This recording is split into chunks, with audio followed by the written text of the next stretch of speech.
Hello, you're listening to Dicing and Drinking, the podcast where hopefully the decisions we make in-game are better than the ones we've made in real life. I'm your host, as always, Max Nestorowicz, and as always, joined by my co-host who is equally enthralled and enraged by the situations I'm about to put her through, Claire Higginbottom. Hello! How are you doing today, Claire?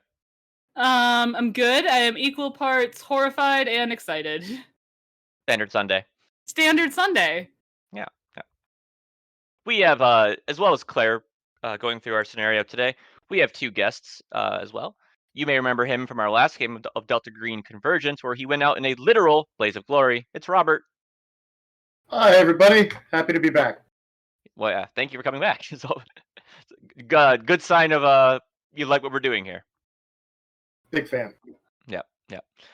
Joining the podcast, you know him from literally 5,000 other podcasts. It's the local podcast Ronin, Noah Carden. Hey, Noah. Hey, what's going on? No, not too much. Just trying to keep cool because it's summer now. Yes, it is. So we'll be playing Delta Green today, but as opposed to the last couple games we've been playing, which have been licensed published scenarios from Marketing Publishing, today we are playing one of my own games that I wrote. This one in particular I wrote for Gen Con 2019, which was just a bomb-ass weekend if you were there. If not, get a time machine, go back to Gen Con 2019. It was great. But then we'll change the whole future. Will we? I mean, maybe. I don't know. Yeah, I don't know. I would say Ashton Kutcher informed me that if we change one thing, we'll all be like weird hospital bed patrons that have all of our limbs cut off, if I learned anything from the butterfly effect. Okay, but is there a better time to change the future than 2019? Okay, stop making good points on my own podcast. I will have to kick you out. 2017. Also, if this campaign's not good, obviously direct all your hate mail directly towards Max. You can leave me out of this. Oh, thank you, Claire. Thank you. You're welcome. I try and be magnanimous whenever possible. So, starting in alphabetical order, why don't everyone tell who they are playing today? So, I'm playing FBI agent Elmer Newborn, who is, I think, he's a bit of a scrawny fella, but he's also incredibly outgoing and you know, he can run like forever according to his stats. So yeah. All right. Alrighty. Just for the record, you will note that Robert and I are both playing different characters than we did last time, as ours died spectacularly. So this week, I will be playing Evelyn James from the IRS Criminal Investigation Division. I'm going to read my little personal details blurb because it's hilarious, and I feel like everyone needs to hear it. Fewer things strike fear into the heart of any sensible-minded person than an IRS agent with a badge, a gun, and the powers of arrest. Particularly because people don't think the IRS can do that, but you can. You are smart, patient, and detail-oriented. You have a meaningful understanding of accounting, digital forensics, and navigating bureaucracy in a way that most other law enforcement officers cannot fathom. I wrote that. I know, it's fantastic, so I'm gonna fuck some shit up bureaucratically. It sounds like IRS agent fanfic. It really does. Who am I gonna slash? You're actually the most badass federal agency. Don't fuck with the IRS. When you blow up the giant monster at the end of it, you gotta say, you're audited. I'm stealing that. Okay, I'm gonna put that actually in my notes right now so I don't forget to say it. And I'm playing Vasily Kuztnesov, a Russian expat and Slavic folklore specialist. He is a paranoid, neurotic mess who's pretty good in the occult and history and not a whole lot else. He has a gun. He barely knows how to use it. He shouldn't have it, but he does. So you're a nerd with a gun? Yes, 100%. That's mildly terrifying. Which fits my real-life personality shockingly well. He is Russian. I'm not going to do a Russian accent, mostly because whenever I try to, it also slips into a French accent, which is going to be confusing. Well, French was a popular language in the Russian court before the revolution in 1917 because the Russians had a bunch of loans from the French. Makes So, sense. Not know. So if you aren't entertained by this campaign, you at least learned something today about Russian history. yep. That's the least depressing fact about Russian history I've ever learned. Me too!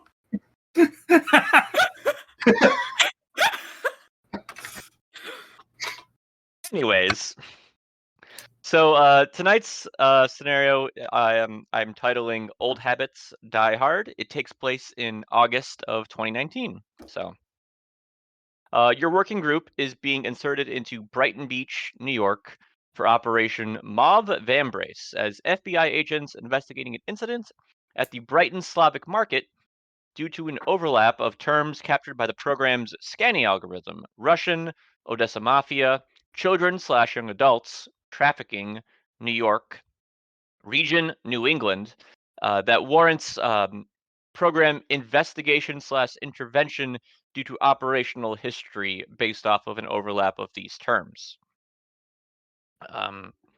So we're going to start the scene. You guys are pulling up in your black SUV to the Brighton Slavic Market, which is located in Brighton Beach, New York, which is south of Brooklyn near Coney Island. It's only a few blocks away from the beach. As mentioned, you guys are being inserted as the FBI team investigating this incident due to the involvement of organized crime. There's been reports of dead children/young adults at the scene. But as of right now, you're kind of being inserted for kind of like a routine sweep to make sure that nothing is, weird about this. The Brighton Slavic Market itself is a Eastern European grocery store that's well known to be for the Odessa Mafia. It's got the regular fruit and vegetables as you would expect from a grocery store or fruit stand, but also specializes in tastes from the old country. Flavored syrups, chocolates, crackers, that kind of stuff. It also serves a lot of ready-made food: chicken Kiev, borscht, pierogi, polopchi, kielbasa, pickled jelly, eggs, pickled jelly, pig's feet, etc. That kind of stuff. So there's a sizable police presence at the building when you arrive. They seem to be situated in the rear, next to one of those big roller doors for deliveries, where they would have a truck pull up and stuff like that. So. There's a number of people kind of taking photographs and kind of just making a perimeter and such like that. So, how would you guys like to proceed? Probably go talk to the cops. Okay. Thoughts, y'all? Yeah, go introduce ourselves to the locals. I'm probably going to let the actual FBI agent lead this. Yeah, I guess we do have an actual FBI agent, which is a good As thing to have. I'm a librarian. So You are a contract specialist brought in on the task. yeah, I'm here because I can speak Russian and know Russian history. But Yes, exactly. Yeah, I guess we'll go introduce ourselves to the locals and see what we can get out of them first. Okay. You find the CEO on the scene, someone by the name of Lieutenant Levinsky of the 60th precinct of the NYPD. He's like, "Oh, are you guys the feds?" Yes, Agent Newborn with the FBI. These are Agent James and Kuztnesov. Kuztnesov. Right. What he Right. said. Yeah, we got a bit of situation. We think it might be some sort of maybe start of a mob war or something like that. We've known that the organized crime has had operations based out of here, but never been able to really crack the walnut, as it were. But it looks like someone made a move on this place last night. We had reports of gunshots, in the early AM, several gunshots, as it were. and it looks like a whole squad of men came in and just did a number on the place. We did our basic sweep, and hope you got a little bit of a strong stomach. We There were some dead children slash young adults. Put them in their teens.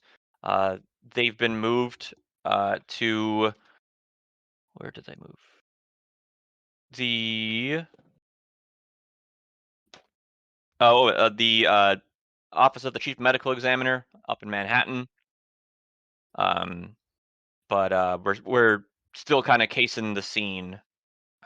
So You said the gunshots were early in the morning. What time is it now?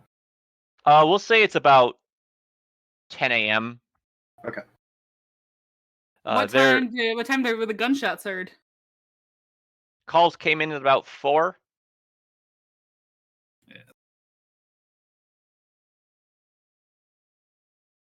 There were some live children, or still living children.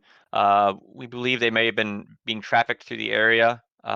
They've been passed off to the Center for Missing Children, where they're currently being held.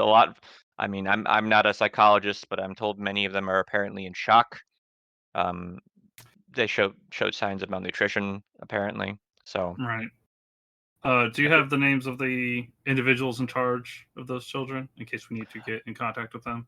Yeah, there's a woman by the name of Donna Antonovsky. She's the director at the New York location. It's located in Brooklyn, so it's quite close. Okay. Did anybody speak to these children before they were taken away?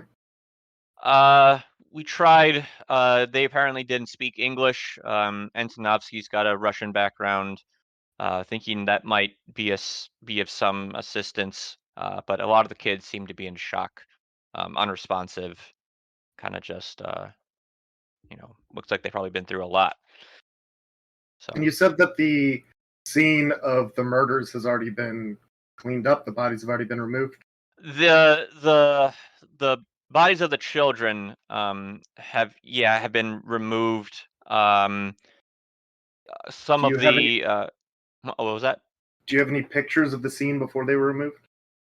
Yeah, we had someone take photos and sent them over to the medical examiner's office. He's got copies of them as well. Okay. So. Okay. All right. So you guys are, he kind of gives you free reign to inspect the scene as you see fit. So.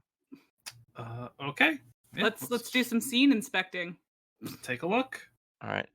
So next to the metal roller door is like a rear entry door for like people to come through, and it looks like someone is like taken one of those portable police rams to it. Like it's just been like knocked in, like the place where the handle is just like really just like something hit it with like a great amount of force. Okay. Are the police still nearby? Yeah, they're kind of just like casing the building, seeing if they can find anything about it. I'd like to ask particularly the CO that we were speaking to. Did you all bust this door open? Was this damage done by you? No, we found it like that. Okay. Or that's what it looked like. They haven't really altered the scene, as it were. A lot of the bodies of the adults are still on the scene. There was one apparently found outside that's covered up with the sheet. Would you like to pull the sheet back? I'll take a yes. peek. Yes. All right. I'm gonna put gloves on first, though. Sure. Roll SAN. Oh no, we're already off to a start. Yeah. I pass. Claire passes, or Sure. Evelyn passes. Surprisingly. Vasily, is a tie a pass? Yeah. Okay, Yes. Vasily passes. Okay. This body's head has been rotated 180 degrees. The the skin apparently, surprisingly, has not broken. But yeah, Neat. the guy's head is on backwards. Huh. What if we fail? Just one. Just one? Okay. This one. Okay, you say the skin isn't broken. Is it very obviously twisted though? Like it doesn't look Yes. like it was naturally re-put on backwards. It's No, very no. It's like someone twisted this guy's head backwards. neat. Other than the backwards head, is there anything else obviously abnormal about the condition of the body? No, there's not. This guy's dressed in, a wife beater. He's got a number of tattoos on him that you recognize as being part of Russian organized crime. I'll catalog some of those tattoos and also want to pat him down for any sort of identification. Okay. Nothing on him as far as that goes, but yeah. Okay. Continuing inside, it looks like an action movie shootout has happened inside of this room. A table has been flipped over with cards scattered about it. There's numbers of cigarette butts. There's bullet holes everywhere. A lot of various types of firearm kind of bullet casings around. There's a number of other bodies. There is a like a kind of like a sack of crates for shipping stuff. It looks like, and someone has been either like kicked or thrown because like their body's in the crate and like their legs and feet are sticking out. So they're Like like they're folded like a razor phone? Yeah. That's a good way to put it. So real quick, I want to circle back to the tattooed guy out front. Something Robert knows, so I assume a expert in Russian culture would know, is that Russian organized crime families have specific tattoos suggesting which families they're a part of and how high up within that family they are. So, would I be able to determine this guy's rank within the family and if he's connected to specifically the Odessa crime family through that knowledge? Yes, yeah. It's a well-known Odessa mafia location, and this guy's just a soldier. Okay. He's, nobody important. Okay. I'd like to take a peek at that body in the crate. Anything equally as distressing about this body as the guy with his head totally turned around? No. Other than he seems to be folded in half like a clamshell? Kind of, yeah. Is there anything... Good, no. I was just gonna say, lots of waist-high box cover in this room. Yes. Yeah. There's a lot of blood sprays from either bladed weapons. There's a body that looks like it's had its rib cage crushed from blunt force trauma. Okay. Other than the kind of scale of violence, is there anything notable about the organization of the bodies or blood spatter? Nope. It was just an action firefight kind of thing. Yep. How many bodies are there in total? Is it just the one who's in half with his, and then the one with his ribs crushed, or are there more? 4. There's a total of 4. Does that include head twisty guy, or yes? Okay. Yeah. So, what does the fourth body look like? It's large gouge in the chest, in the shoulder, like chest shoulder area. Okay. Does it look like it was made with a knife? Possibly, or maybe an axe. Can I get a forensics on that? Yeah. Yeah, you would say this kind of wound is from a fire axe. Okay. So not okay. Definitely a fire axe or metal bladed thing, not Yeah. big animal claws. Correct. Yep. Okay. Big animal claws. Yeah. All right. Is there like a missing like fire axe from like the hallway or in this room or something like that? Yeah. There is a near the door where you came in. There is like the spot where you would put a fire Like axe. the box for Yeah, it. the Yeah. box. Okay. Yeah. So there's no axe in there. Okay. Missing fire axe. Certainly. Oh, you go first, buddy. I was just gonna say, like, with again the scale of violence here, seems to be a bunch of blood around. Are there any like bloody footprints or other like signs of egress from whoever would have done this that I can see? No, Okay. not that you can see. And all the cops are being careful to they're drawing, they're putting little flags down around bullet casings and stuff like Got that.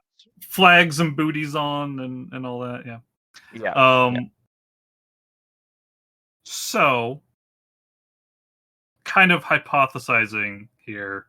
Seems like we have a person or persons incredibly strong, bursts their way in here, grabs a fire axe, and starts hacking away while these guys are shooting. That brings up a good point. Yeah, you said that this is very obviously a firefight. None of these bodies seem to have gunshot wounds, though. Correct. Okay. So they started shooting, but whoever came in. I'm gonna go ask the CO or the nearest forensic police officer if any of the children's bodies had gunshot wounds, or if they were all traumatic injuries as well.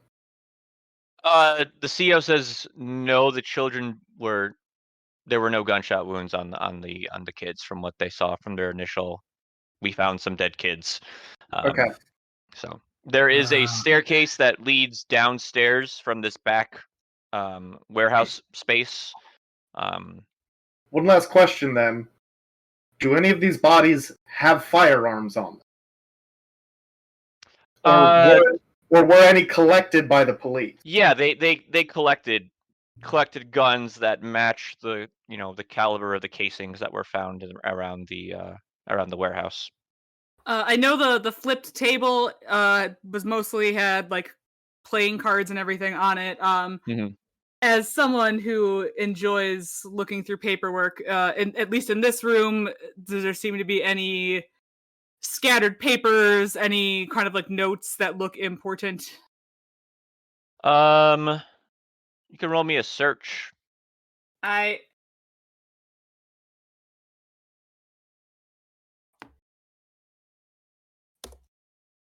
fail. No, it's too. There's too much just bric-a-brac and disarray, and it's not a, it's you can't find anything really of note really. Okay. There's like some shipping forms for like deliveries and stuff, but it appears to just be of shipments for the grocery store and stuff like that. They appear to be legitimate shipments and not anything coded. Yeah. Okay. Shall we go down these stairs, gang? Yeah. Continue our walk through. Right, so you head down the stairs. You find the bloody fire axe down there. It's kind of just like dropped on the ground. So the hallway and the walls of like this, when you get to the landing, are all like tile, and there's periodic drains like throughout the hallway, and then 3 rooms with like metal doors. That The makes cops sense. tell you This that sounds this like a whole.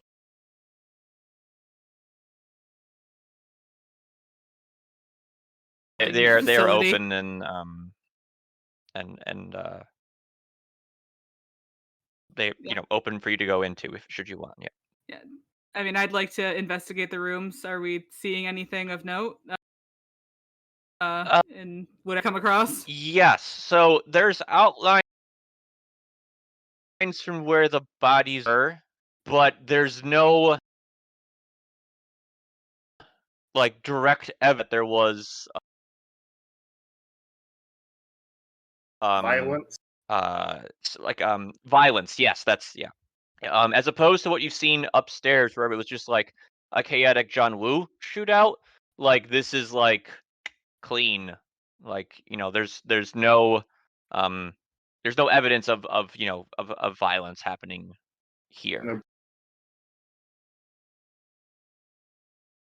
No blood. And again, no, like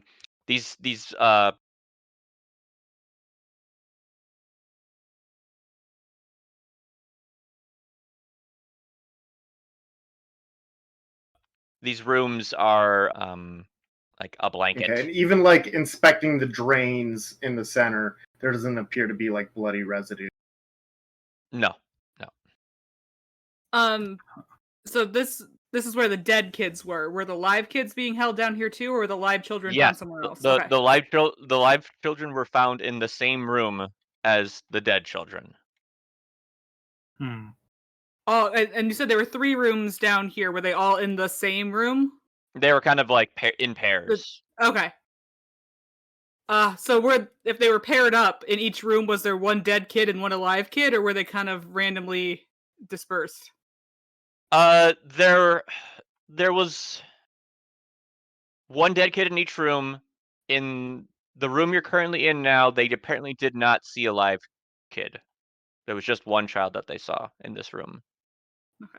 So theoretically, 5 total kids, 3 of them are dead and 2 of them are alive. They found 3 that are alive. Excuse me. I got my numbers mixed up. Excuse me. Yeah. Yeah. They found 3 alive kids, 3 dead children. So yeah. So there would have been one live one in each room. Okay. Interesting. Fucked up. I want you to kill your roommate. Oh, bye.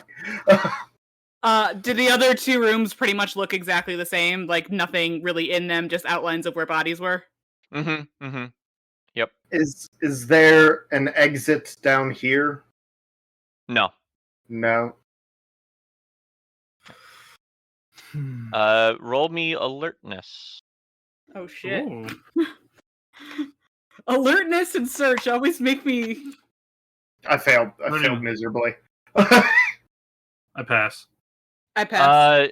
In one of the rooms, there's a grate, like for a ventilation system, that you see someone looking at you from behind, like a kid. I guess Hello, child. The kid kind of scampers away from the grate. I'm gonna call out and rush into them. Yeah, I'm gonna call out and rush in. Like, come back. We're Please, here to help. We're here to help. We're here to help. The kid stops moving away, but does not come closer.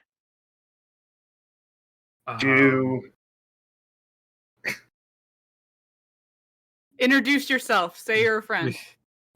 Do I have food of any kind? Candy bar? Yeah, you're at a grocery store. You can say that you have something.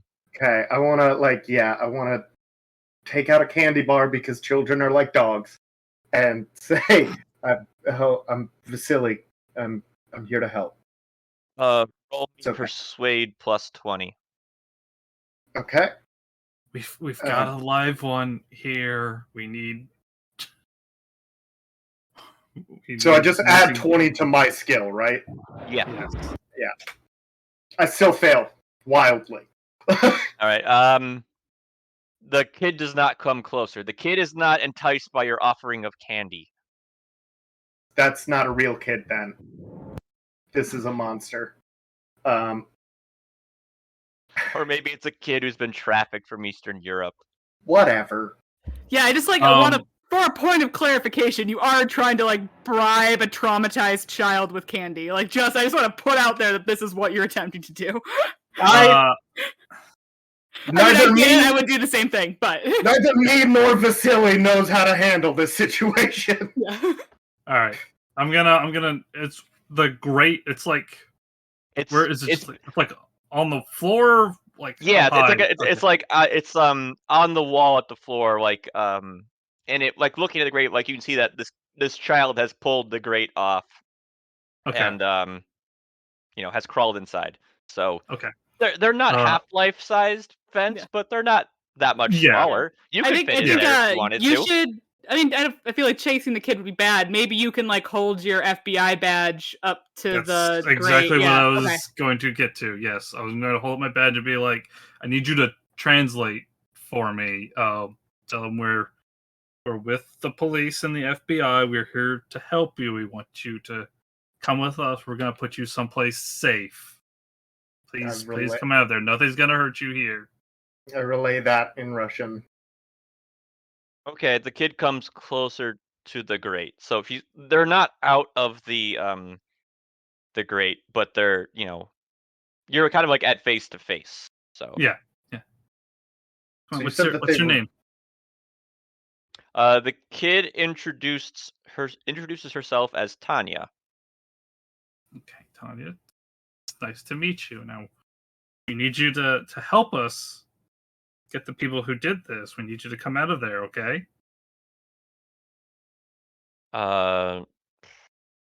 Roll me persuade. Okay. That's all right. Damn it! I missed it by 3. She's nodding her head no. She's like, She's like, nope. Okay. You said that the child removed the grate. Did they put it back in front of the vent? Yeah, well, yeah, like the kid pulled the grate back to hide in there, and so I'm gonna butt my way in because she's a young girl. Maybe she will be more trusting of a female adult than she is to male adults. I kind of sit on the ground at her level, like close-ish to the grate, but not enough to like spook her. I point to myself, I say Evelyn, and I kind of offer her my hand. Can I also you can roll luck. Roll luck? Okay, what are we deciding what luck is? Same as before. 50 and below is good, 51 above is bad. Damn it! We can't roll today! No, she's just nodding her head. She's like, nuh-uh. She's not coming out. So. I'm trying to get Elmer's attention, and I'm just like pointing at the grate. Like, you get ready. We'll say the grate has been removed. So there is there is a hole. Okay. So we're gonna have to get to this, but all right. I don't like that we're doing this. I just want to say that for the record. I don't like anything about this situation. Need I remind you that my dexterity is 8. Okay, so is mine.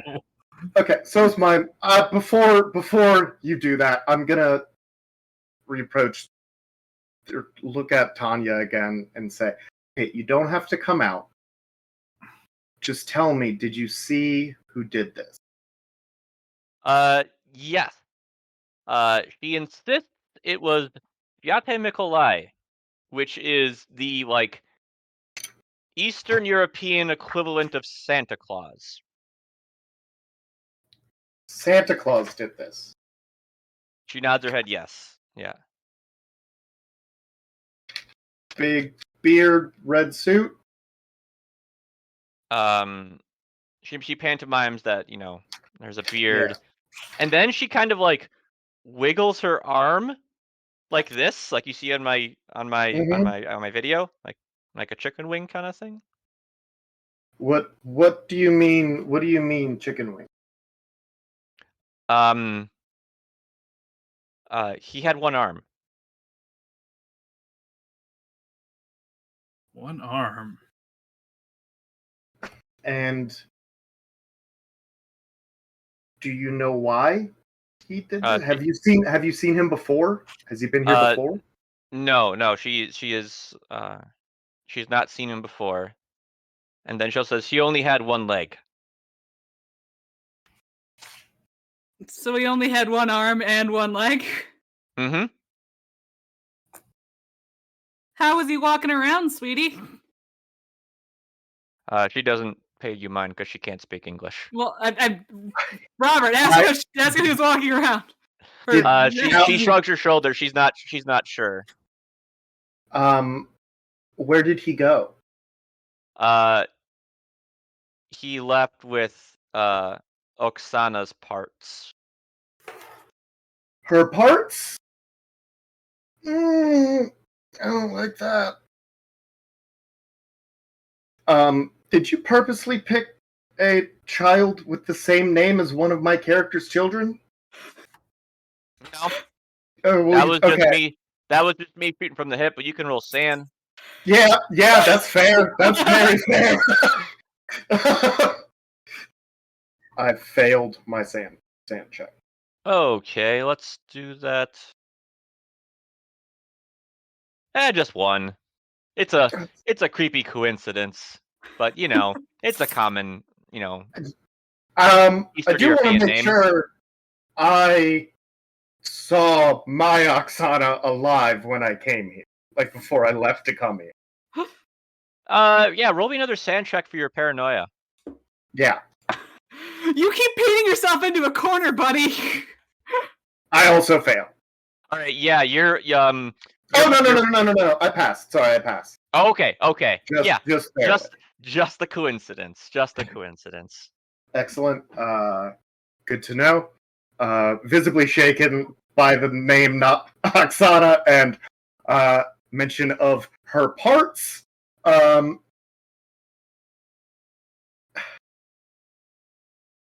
Did you see anybody else? He says not since she's been put in here. Who put you in here? The bad men.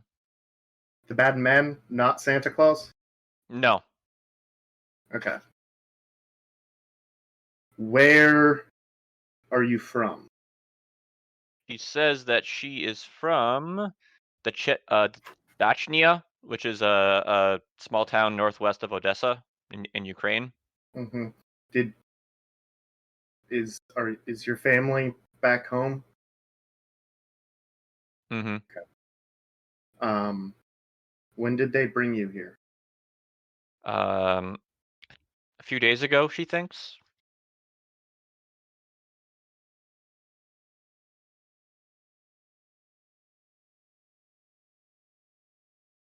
Poor girl. If you come with us, we can try and get you back home. Santa Claus won't get you, none of the bad men will get you anymore, and we can try and get you back home. She says okay and comes out of the vent. Okay. Does she look like a normal little girl? Yeah, you'd say she's 14 years old. Okay. Might explain why my candy bar trick didn't work. Older than I expected.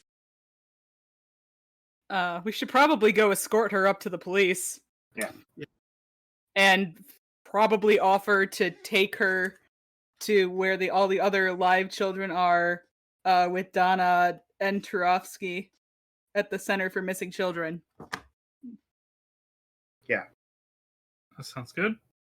Let's take her up. All right.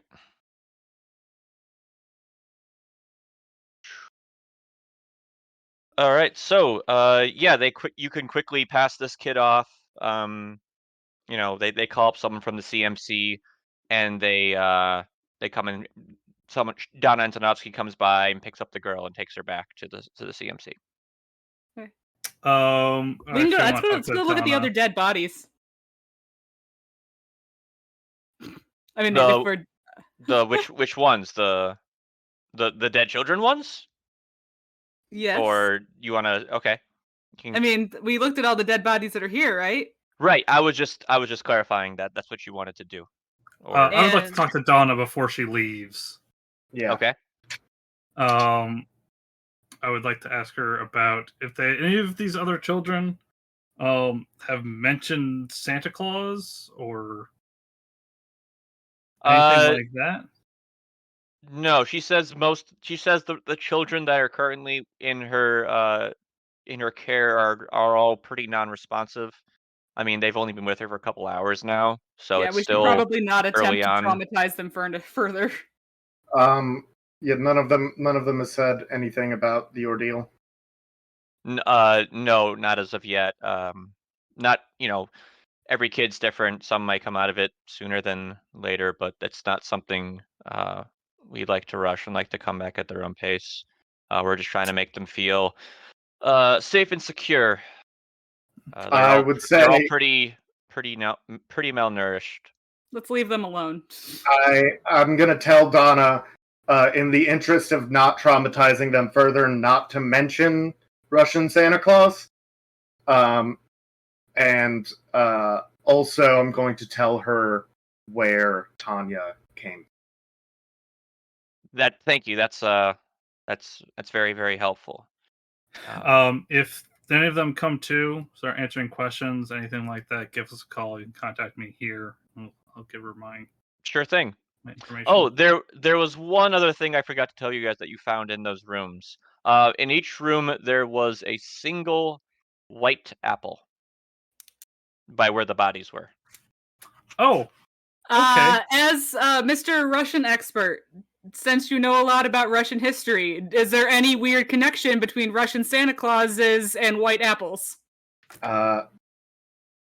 Max is there. Yeah. There's not a connection between these two things in particular.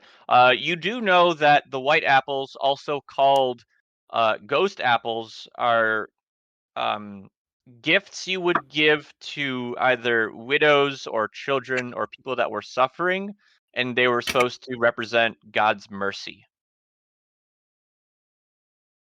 Okay. They were something you would give to someone who is suffering. Are they like real actual apples? Yep. Before Donna takes Tanya away, then I would like to ask Tanya about the apples. Who left these there? I was told that they were found there, by the bodies. Okay. Yeah, they were found on the scene. No, Tanya though. Before Donna takes her. He left them there. Okay. She just calls him. She just refers to him as he. Yeah. I mean, should we take these apples with us? Maybe. Yeah. Okay, I put them in my bag. Yeah.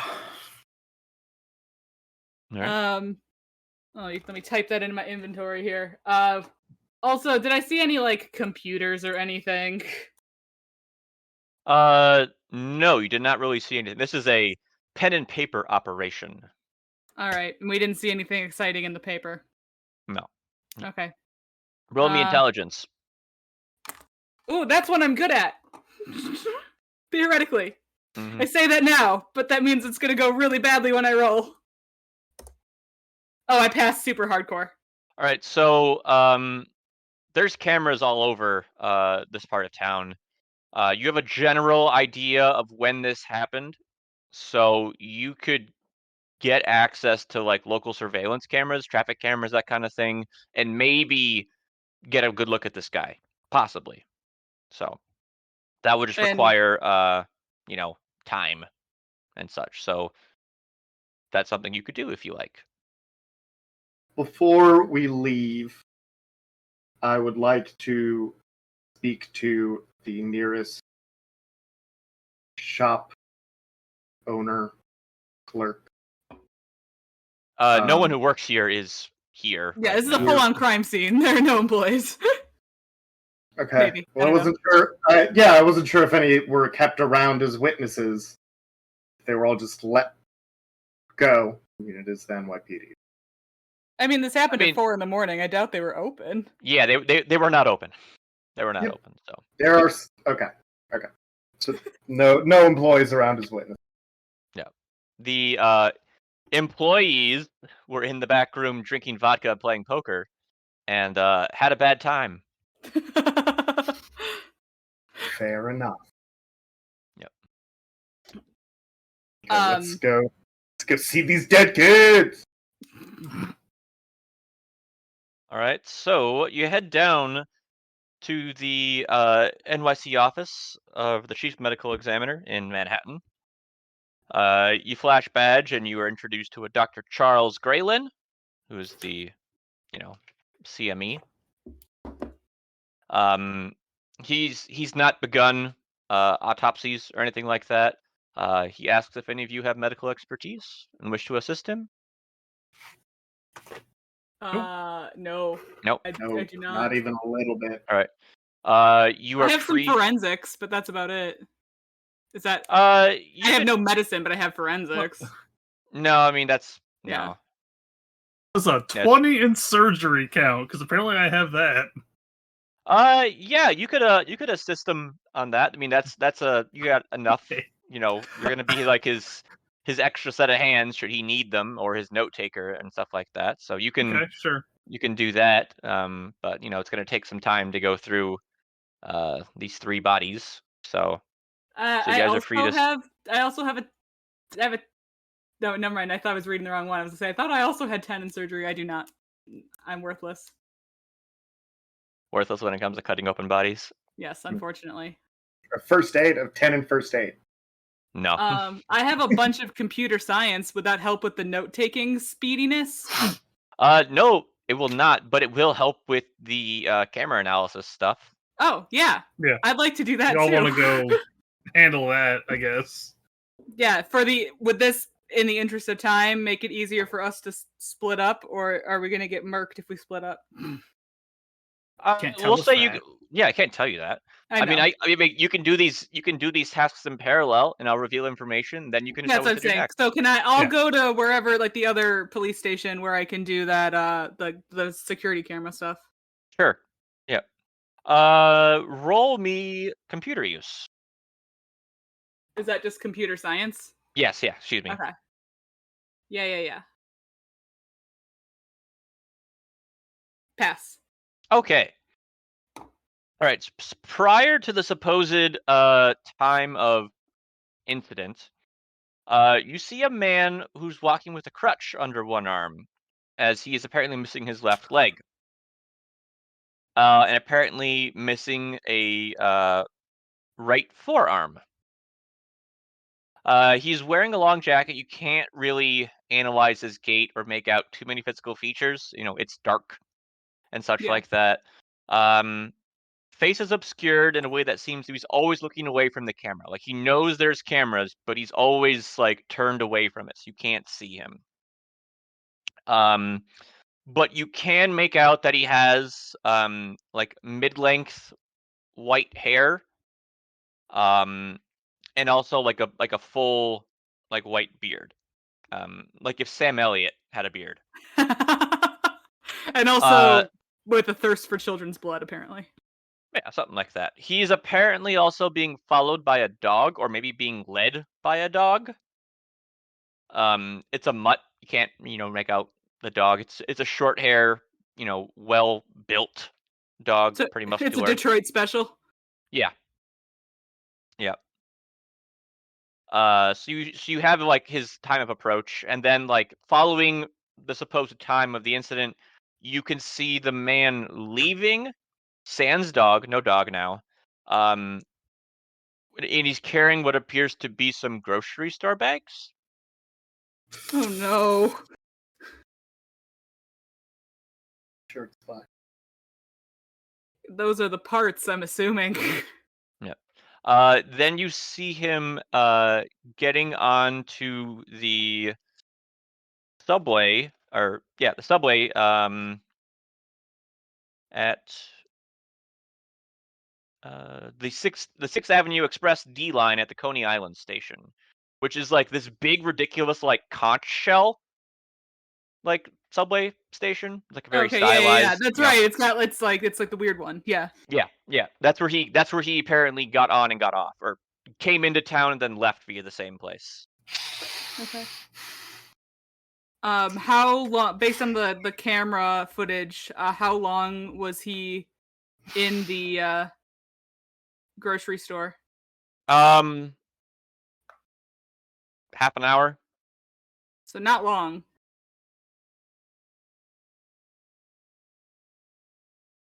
Plenty of time, though. Going to progress to see if you can follow him on the train, like following the route of the D line. Yeah, sure. All right, roll me another computer science. Excuse me. How's it going there, Noah? Pass. Yo, there's times as a player you know too much, and it just. Oh no! Oh What's boy! happening? What is happening? I have an Find out. idea. Okay. We'll see how this plays what happens. out. I passed, so You passed? Okay, so you're going through the subway stations, and it gets to the Rockefeller Center station, and you see the guy like lean out, and he drops the bag. He drops the Okay. bag like in between like the subway and the platform, so it falls in that little gap. okay. You do get a look at his face. Okay. And then continuing to follow the D line, you see him get off at the Norwood 205 Street station in the Bronx.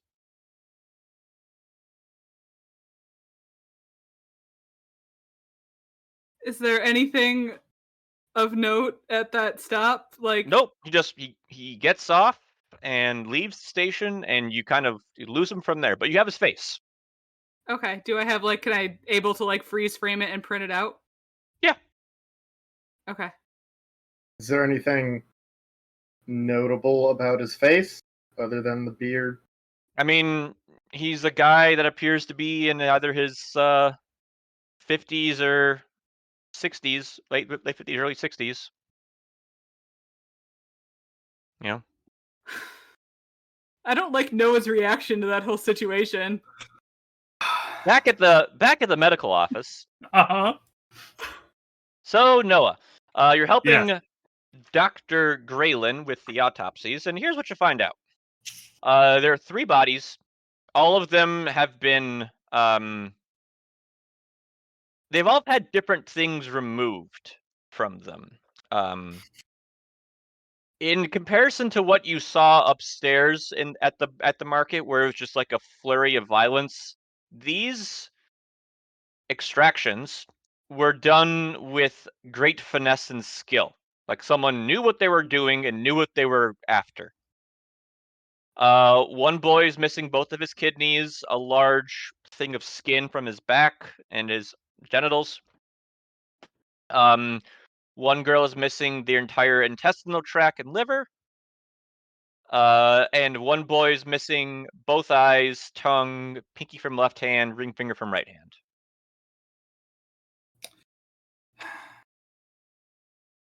Okay. I'm gonna say I definitely didn't have any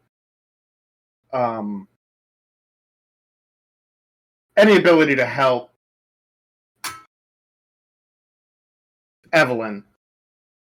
So I probably hung around the coroner's office waiting to hear information. Okay. Do any of those parts ring any bells for Russian folk rituals or not specifically like Russian rituals, but a lot of those things are things that would be used in ritual use across various human traditions. Yeah, I mean, I've got a really high occult. Can I roll Yeah. occult? I mean, no, that's just what you know. Okay, Those are yeah. things that would have been taken for use in various rituals. So I also have a 30 in occult, so whatever that may end up. I mean, getting me. that's going forward. Yes. Yeah. Yeah. So Okay. All right, okay. Yeah, and mine's 80. Occult and history are really the 2 things that I'm good in. Jesus So, Christ. I'm a crazy Russian librarian. Yeah, you're for the library. You're Right for there, the library of Rasputin. Yeah, You work I for the work Library for the of Library of Congress. Congress as a Slavic folklore specialist. That's kind of my whole deal. Okay, so just general, like any specific ritual that might, or just I know that it's widespread use. It's widespread, you know. Okay. Do we have program contact for this, or are we out on our own? Yeah, we'll say you've got your number for your handler, Okay. whose name will be Ramirez. Okay.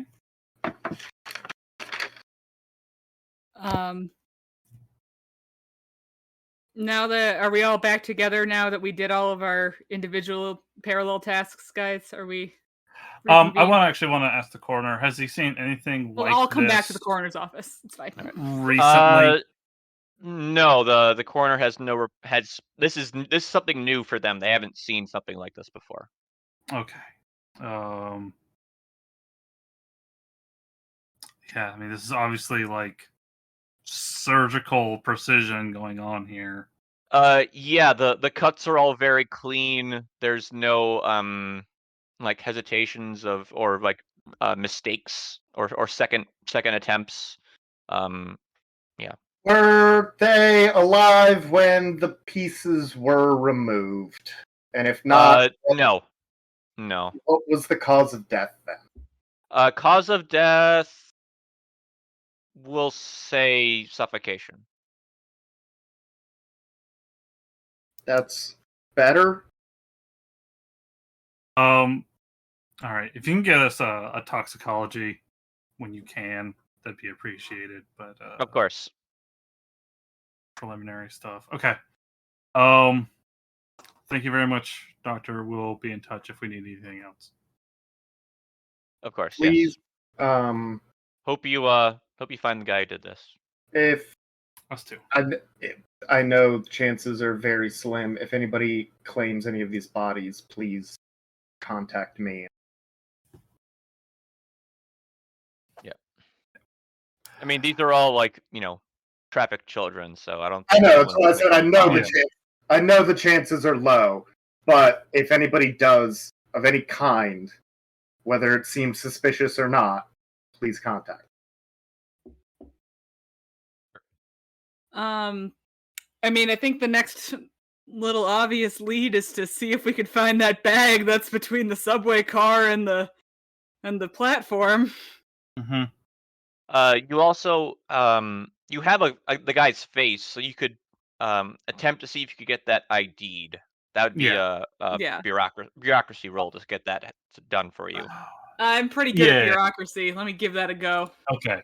Yes, I'll have you do that, and I will drive us to Rockefeller Center. Yeah, I right? passed. All right, someone's gonna work on it and get back to you, but Okay. that'll be delivered at a later time. Just a quick Had a question dramatic about appropriate moment. the footage that Evelyn would have seen. Did the bags that he dropped look equally full? You can't tell what was in them. They're double bag plastic bags. Something was in them When he But- dropped them? Yeah. Okay. Yeah.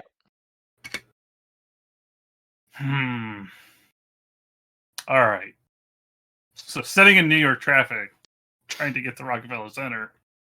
So we've got a crazy Santa Claus who's cutting up kids with surgical precision and stealing their body parts that he dumps in a subway.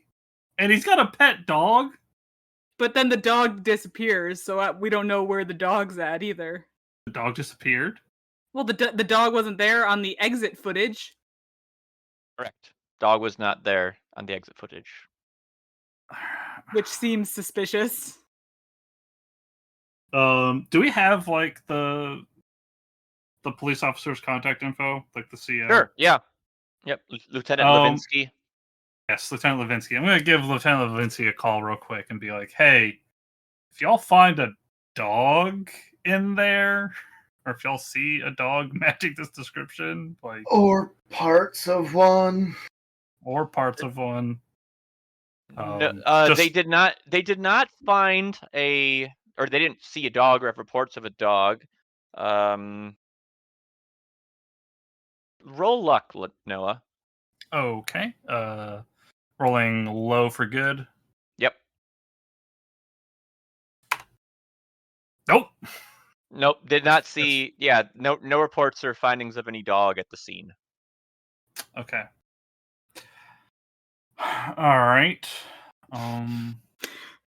Max looks like there's something that we should be following up on there. Oh. Feel like that's mostly directed at me. All right. So yeah, I guess when we get to Rockefeller, the station at Rockefeller Center, we want to, I guess, I guess we should probably contact like the transit authority and get them to stop the. Great. Yeah, that's gonna be real fun. Yeah. Getting them to stop the train so we can take a look.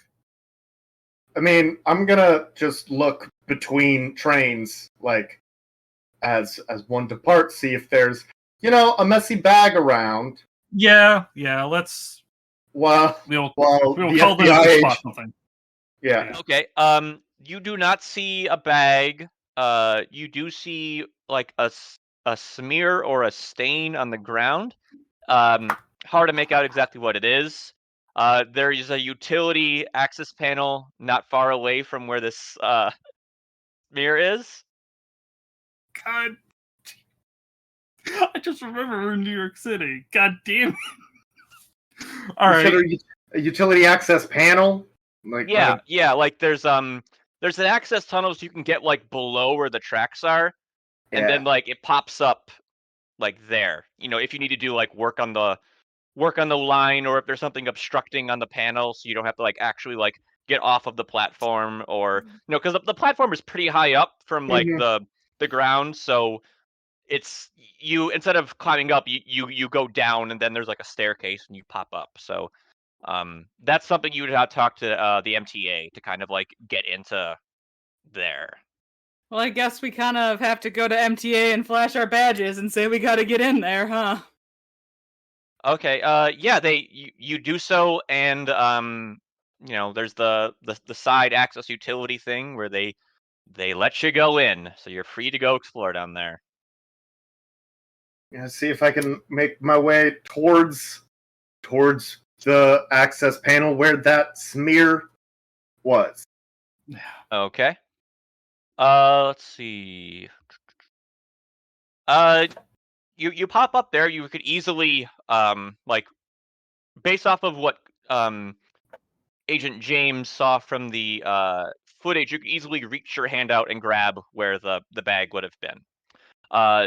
Not far from the access panel, near like the near the ground or near where your feet are, there appears to be what is a hand dug little tunnel that you'd have to crawl through. Like if someone was taking like some picks or some shovels and was like picking away at it.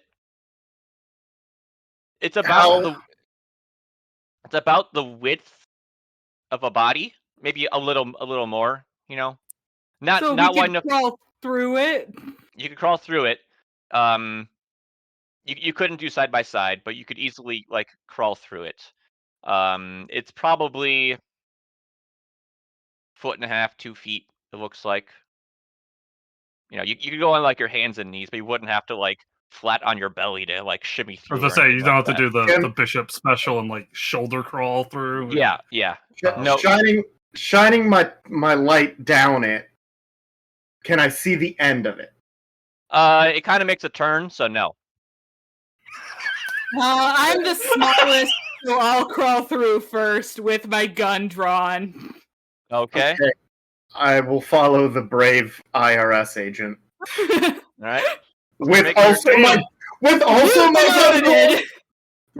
my gun drawn, but that's a worse decision for me.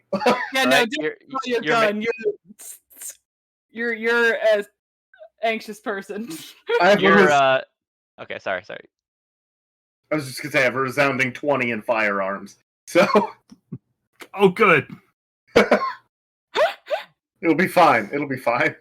So you're making your way through your crawling Congo line, and after about let's say 30 meters, you come to a small chamber of sense. It's probably got about 5 foot, 6 foot ceiling, like a very short basement. Okay.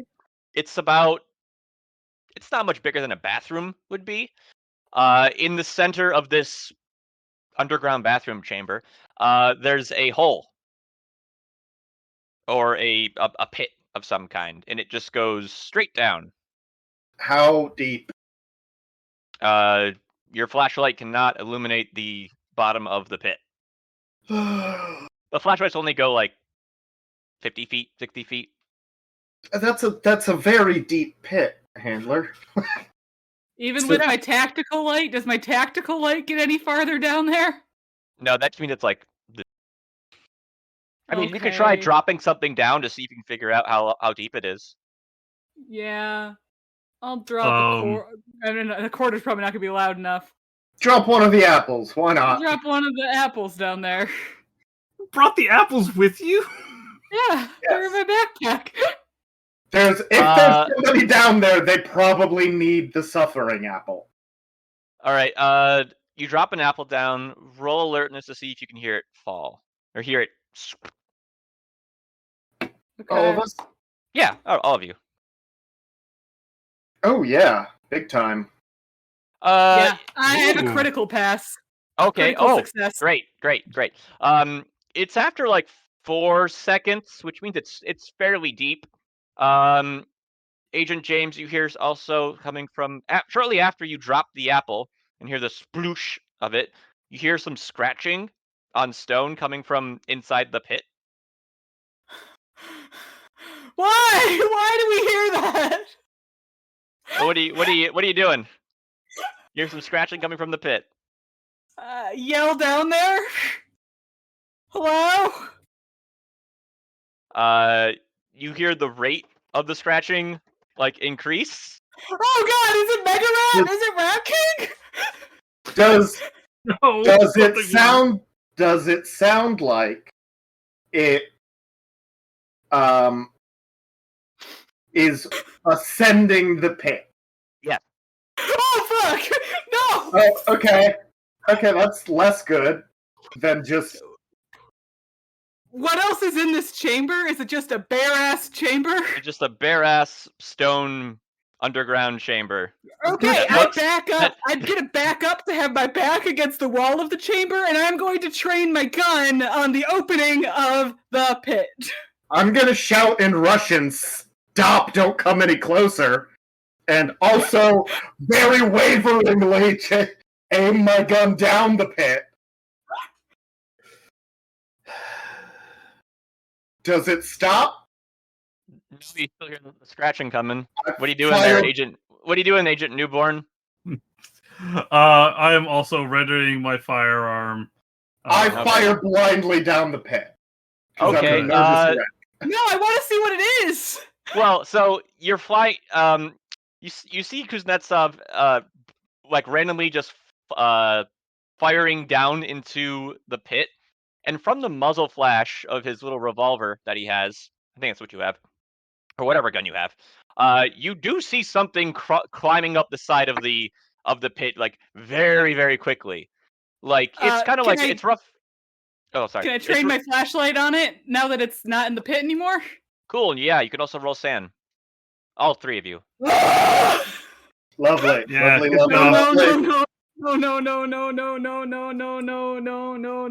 No. I pass. Somehow.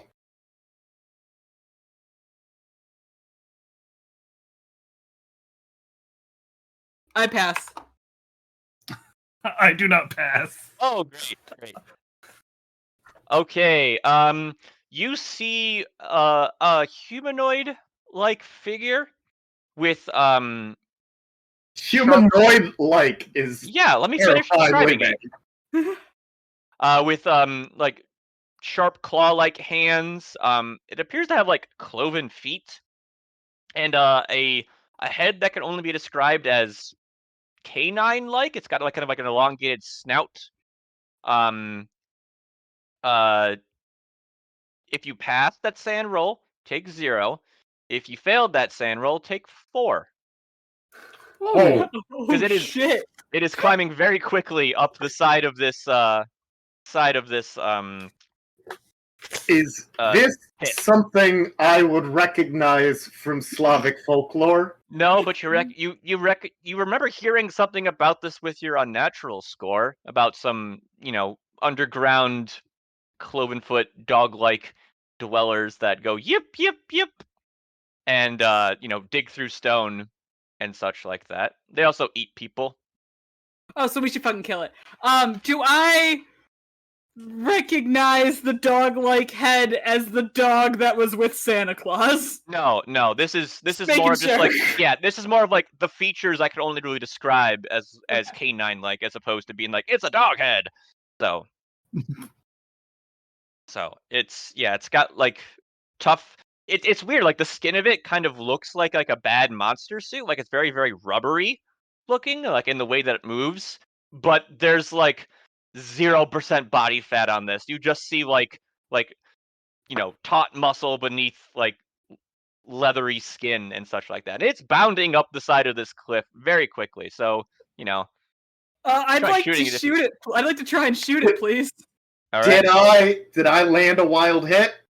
No, but I gave you what'd you roll? I didn't roll. Well, I can. give me a roll. A luck or firearms? Firearms. Okay. I succeed. Yeah. I will give you now. Roll luck. Also fair. I fail the luck. You would have shot it if it was the opposite side of the tunnel. You were firing blindly down the hole and such like that. Yeah, no, that's very fair. It was a good shot, but just wrong side of the tunnel. Okay, I'm gonna try and shoot it. Yeah. Critical Ooh. pass. Critical pass. Okay, roll damage on that. 2. 2. Okay. You hit it. It takes the shot. But it's still coming up, and it looks kind of pissed now. Does critical double that damage or anything? It should have, yes. Oh, so yeah, that would have been 4 damage. Okay, sorry, I thought that was the double. Excuse me. No, I wasn't sure how that one was gonna go. If I was like, gonna get just like a better shot and get it added on because of that. No, it's double damage. Cool. Yeah. So yeah, it's 4 damage then. Okay. Agent Newborn, would you like to do anything? Yeah, I'll take a shot at it. Sure. No, I don't. Okay. All right. We're now going to go by dexterity order. So, what is everyone's dexterity? Dexterity or dex times 5? I guess there's one. Dexterity. 10. Okay. 8. Yeah, we're both. Oh, okay. So it definitely goes first. Yeah. Yes, it does.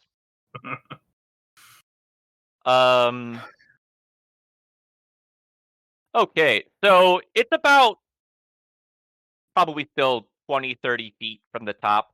But instead of climbing the rest of the way up, it just kind of tenses up and just leaps up 30 feet Oh. and lands in front of everyone. Roll luck. Let's see where it lands.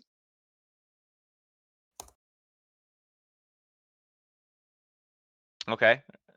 All right, that would be that. Okay, I'm gonna go by highest luck now, so that would be Evelyn James. So there is a large. No, I think I had the 46. I think. Yeah, Russian guy had 48. No, because it goes by entry of order. So Yeah, the first one is 46. So you have the 48. Oh, on my end, I have the 46. Oh, No. excuse me. On my end, it's me and then you, and then 46 and then 48. Okay, in my end, it's me and then you. All right, I do think it makes the most sense for it to land in front of me, as I think I was closest to the pit. Sure. Okay, you can jump on this grenade. Yes. So the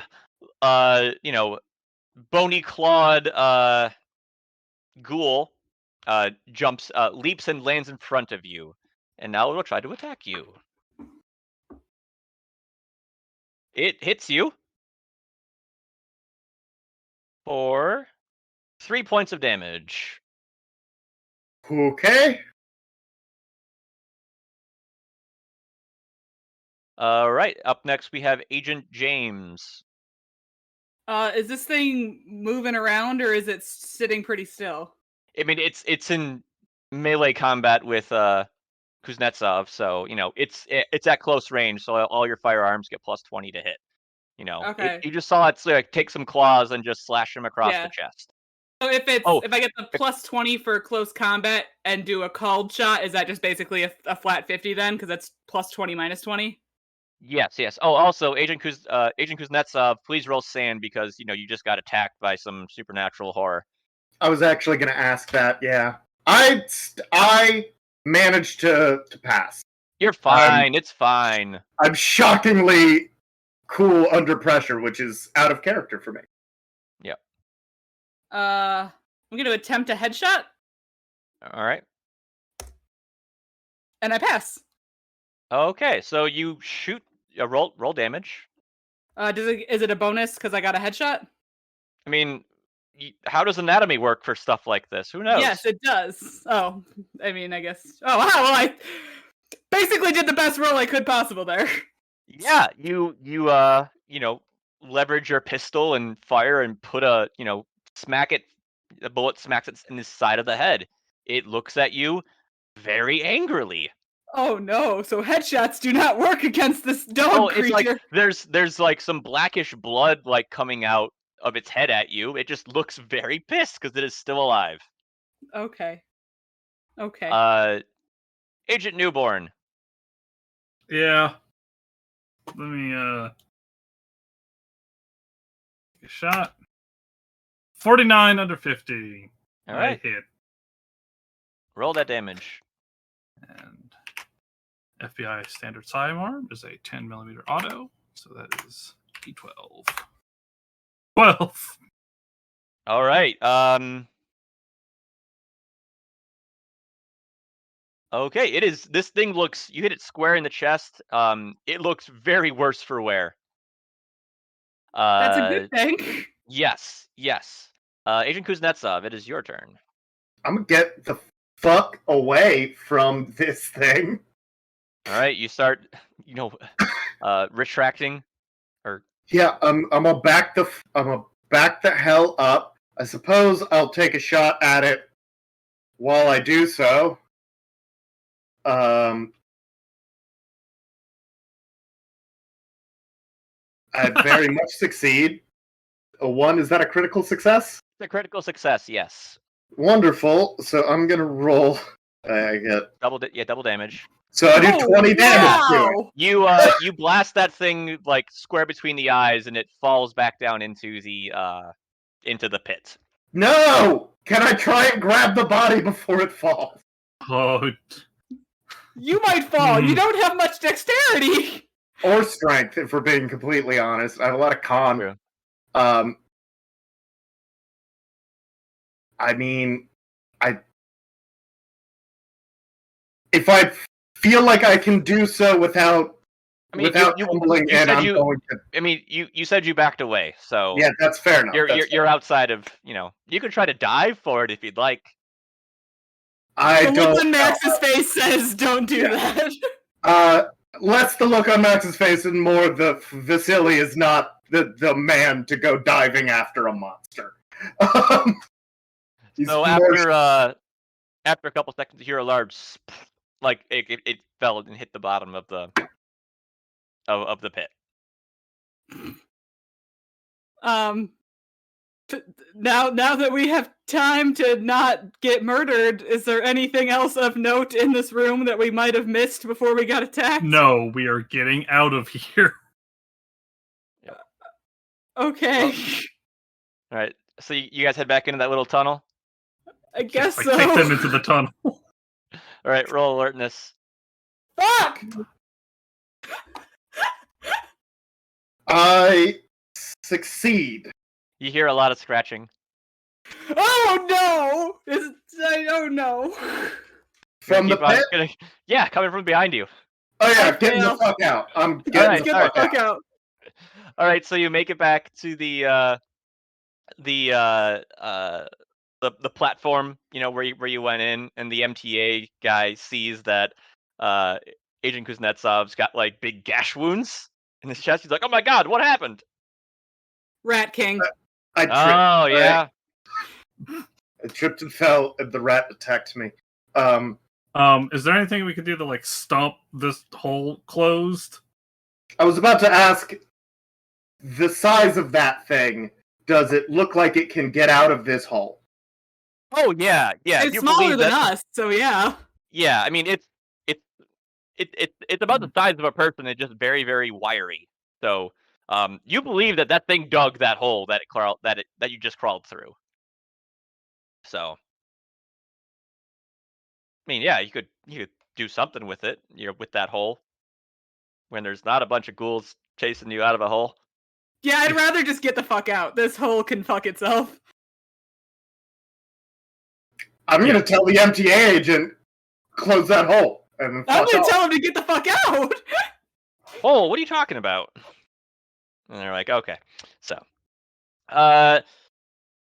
Agent James, your phone rings. Hello! Yeah, I've got an ID on that face you sent in. Yeah. We have the identification came back as Jason Cox, former U.S. Army Ranger, living at 407 Hamilton Arms apartment complex, Perry Avenue, Norwood, the Bronx, 10467. Any priors on that guy? Nope. Any information on why he is no longer an Army Ranger? Medical discharge. Was it due to missing limbs? Yeah, apparently he was in the Kosovo conflict and lost limbs there. What was his last name again? Sorry. Cox, C-O-X. Can I hear it one more time? No.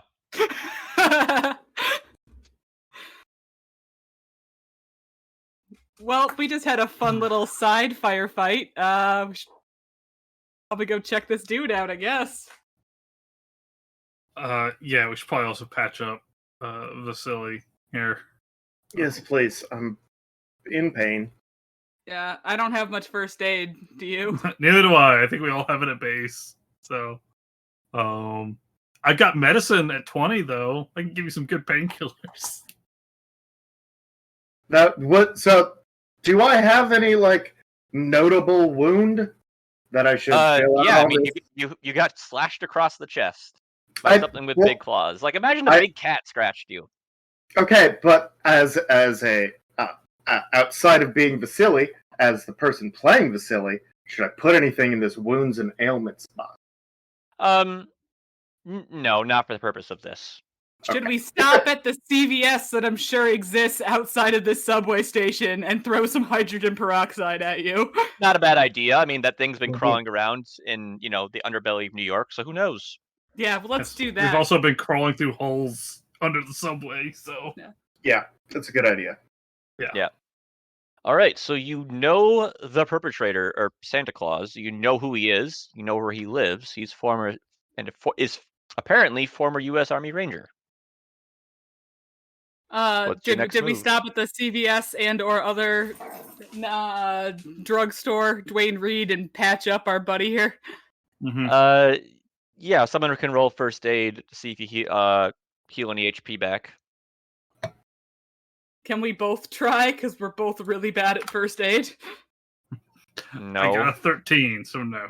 Okay, never mind. Yeah, you bandage him up, but he doesn't feel much better. He's not going to bleed through to his clothes. He's not So- going to actively lose any more HP. He's just not going to gain any back. Yeah. It just you put some gauze around it. Actually, does a first aid kit give a bonus?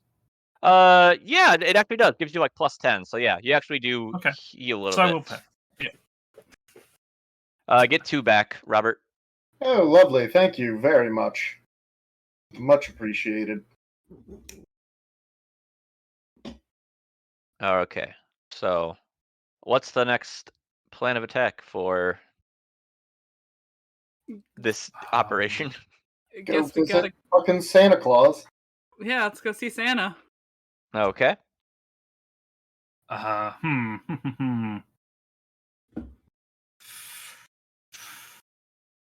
you have thoughts, Elmer? I do. We saw him drop the bag into that part of the platform, and then the bag wasn't there, and we found that thing. The thing Just that saying, eats people. So he Yeah. was probably feeding them. probably. Yeah.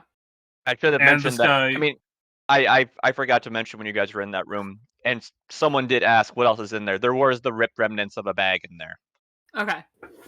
So, Okay. my mistake. Sorry about that. But also, I mean, incapacitated or not, he's still a former U.S. Army Ranger that seemingly chopped up a bunch of people with a fire axe.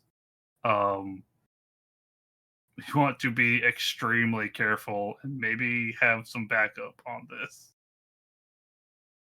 It's a Delta Green operation. I doubt we can get back up. We could try. I mean, we have a suspect we're about to confront. We can always... Yeah, I guess we can call the. We can get our police buddy on the phone. Yeah. But Yeah, What do you I think that's a good idea. I think we can.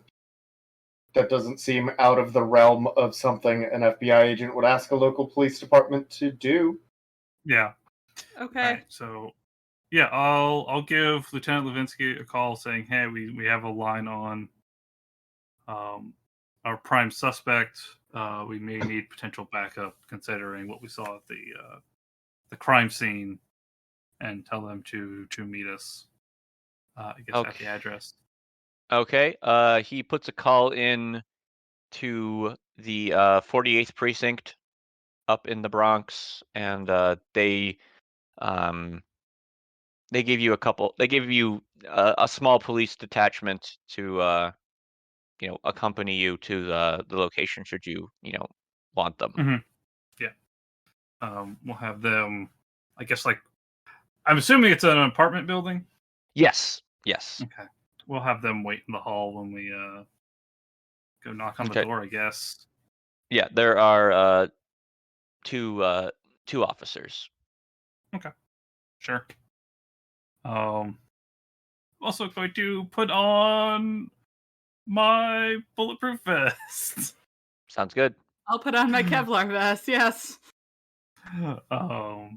You can stand behind me, Vasily. Thank you. Yeah, we'll knock on Thank you. knock on the door. No Are you answer. gonna knock politely? Yeah.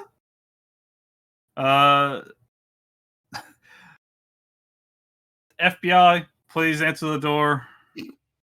Nothing. No answer. No. Okay. Can we get the door opened, please? Kick that door. Do you want to knock or kick the door down or what? Oops, Claire just dropped. I am not the person to be kicking doors down. Okay. I guess we can have one of the officers. Sure. Yeah, they get the little ram thing.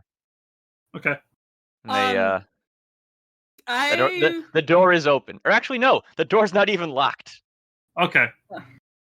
I guess we can, test the handle. And we were going to say, I'm going to go outside and stand and make sure no one's climbing out of the fire escape. But the door's open. We're fine. We're in. The door's not even locked. Which is odd. Okay. That is odd, especially in the Bronx.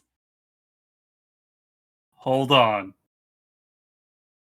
To open the door and stand way back. Yeah, that's fine. Nothing happens. No tripwires. No. No. Okay. Don't give me that.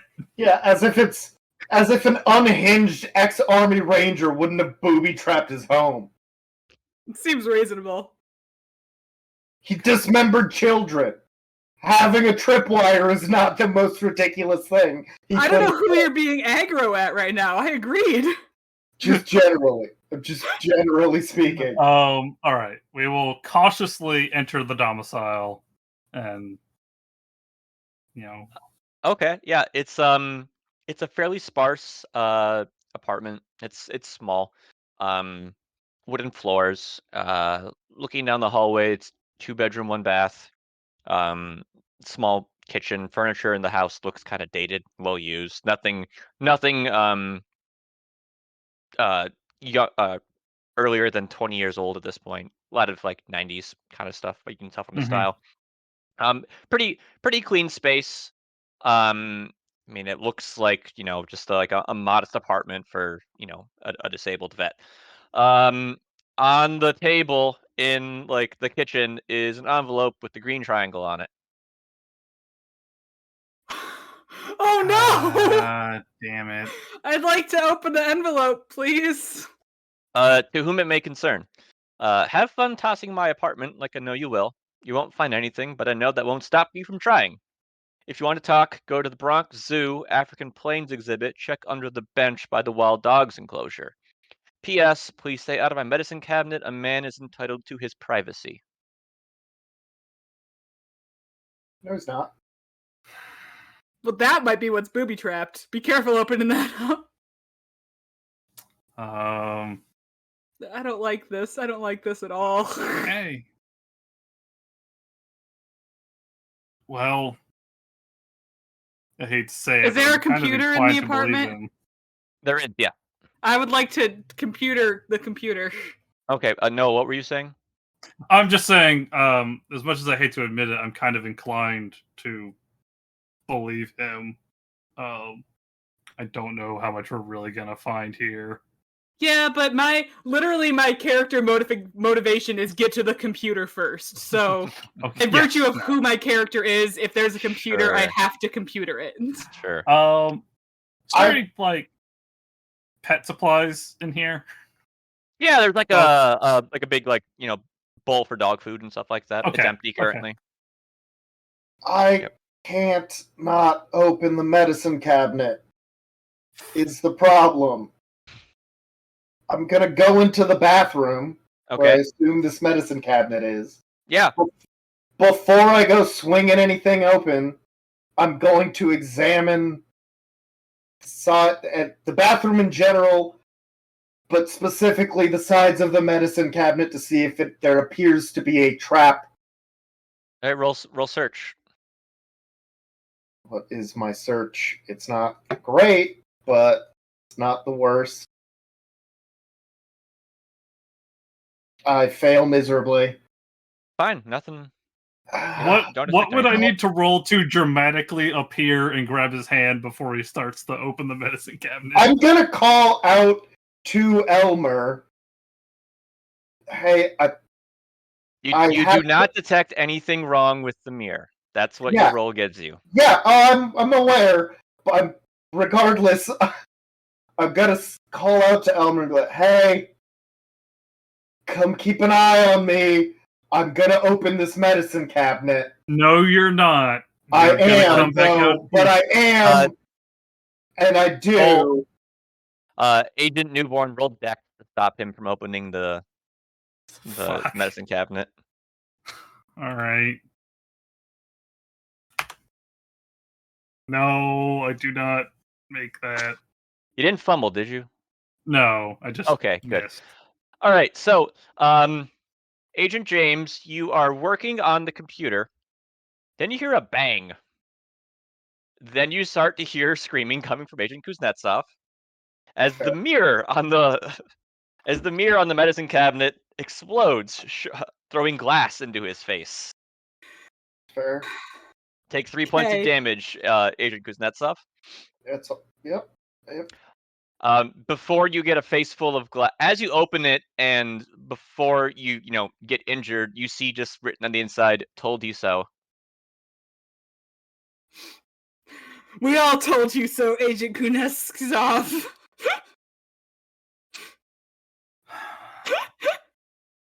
Do we still have that first aid kit? I think we do. Yeah. Yeah. Anyways. Take Oh yeah, pieces of roll sand, Agent Kuznetsov.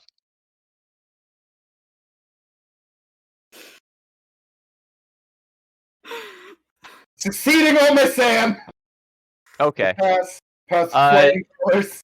Agent Newborn, roll me sand as well because you couldn't stop him against your better judgment.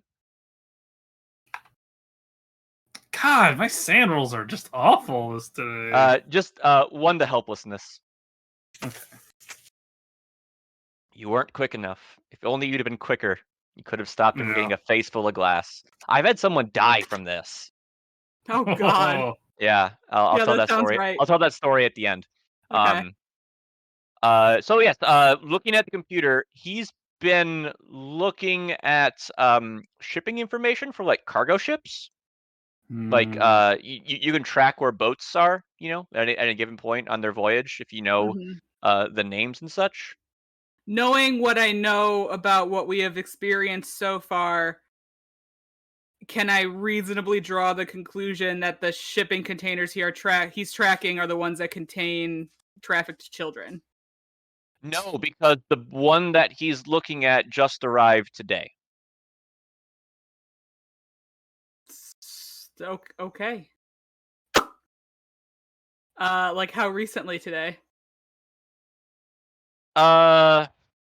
Probably. I mean, it probably like it arrived like around midnight, and it's probably been like they've been unloaded by this point in the afternoon. It's late afternoon by this point after your initial foray searching. It's probably around 5-6 o'clock actually, so it's getting kind of late in the day. So. Okay. What Does time? he have any information about like what is included in the cargo, or just like literally? Literally just that he's looking for something. Okay. What time does the zoo close? We'll say the zoo probably closes before you can get there today. So.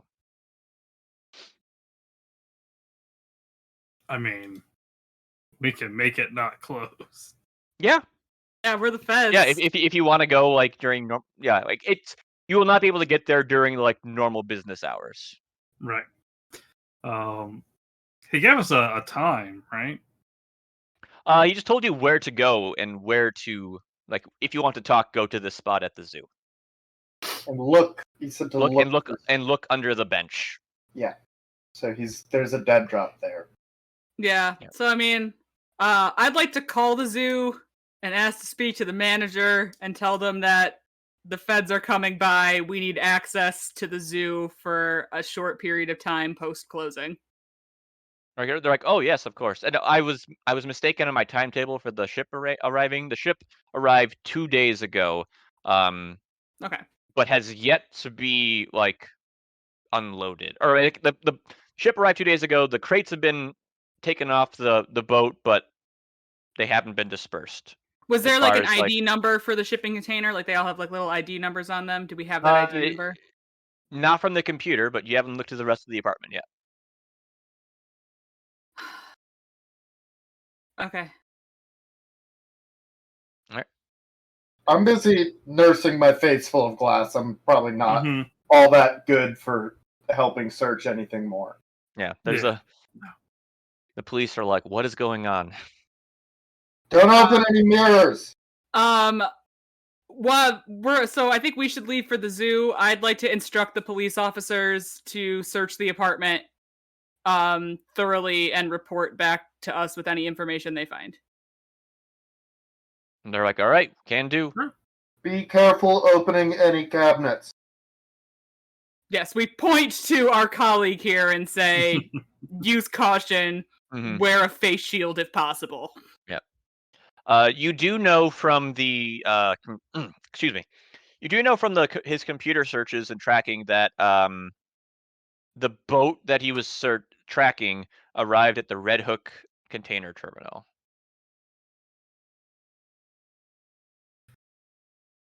Okay. And I tell the cops to specifically look for any information relating to any shipping containers. But also anything they might find interesting that we should know about. Call us immediately on my cell phone. Mm-hmm. All right. They will get back with you. Cool. Let's go to the zoo. All right. It's late in the day. Sun's still up, so there's not many people around. I mean, a lot of just late night rounds of people doing janitorial stuff. Some people doing evening feeding, stuff like that. You make your way to the African wild dogs exhibit, and you see the bench that Mr. Cox had mentioned in his letter to you. I'm keeping like 20 feet between me and the bench. Go check I'm going underneath it. nowhere near this bench. You find a note taped to the bottom of the bench, like the letter told you. The note has 2 sequences of numbers on it. 40.850898, comma, -73.770238. Those sound like coordinates. I have my fancy laptop with me. Can I look up those coordinates? Yes, they are coordinates.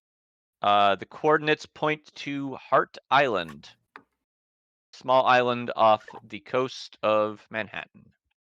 While I am on the computer, can I look up Hart Island and see what kind of information I can find out about it? Sure. Hart Island originally started as a Union Civil War prison camp, then a psychiatric institution, a tuberculosis sanitarium, and a boys' reformatory, and since the early 20th century, a potter's field. It is the largest potter's field in America.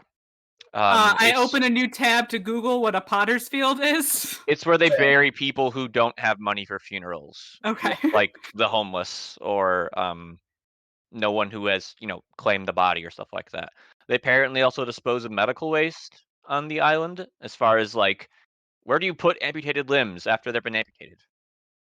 Yeah, Pottersfield. Yeah. I don't like this. So it was once a creepy asylum, and now it's just a mass graveyard. Yes. Yeah. You sent through the use of sonic mapping, they've been able to like map out where people have been buried, and through advances within body identification, they've been able to actually like ID a bunch of the people. There are 850,000 bodies buried on the island across the 101 acres of it. It's not really like a tourist thing, but you can like go on the island like with prior approval, as if to pay respects if you have a family member or something that's buried there and stuff like that. So yeah, there's also a time. There's also a 4-digit number. Spoilers. Time. 23:45. So 11:45 this evening? We'll say tomorrow evening. Okay. So, yeah. Have the cops at the apartment gotten back to us at all yet? Yes, they have. Apparently he turned one of the bedrooms into a dark room. There were some photos of a boat called the MV Star Osakana, which is the boat he was tracking on his computer. There's also a picture of a shipping crate, apparently, that he's looking at.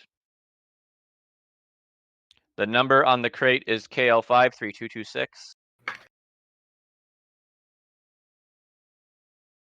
And it apparently has been offloaded from the freighter.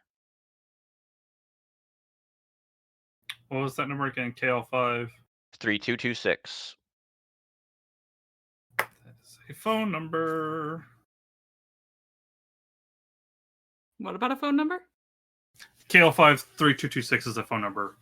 It's 555-3226. call it, dude. I will call the number. It's not. I mean, that's just that's the Yeah. number on the number on Yeah. the crate. Yes. Okay. So I mean, we have some time to kill. We can go to this container terminal and see if we can track down the shipping container.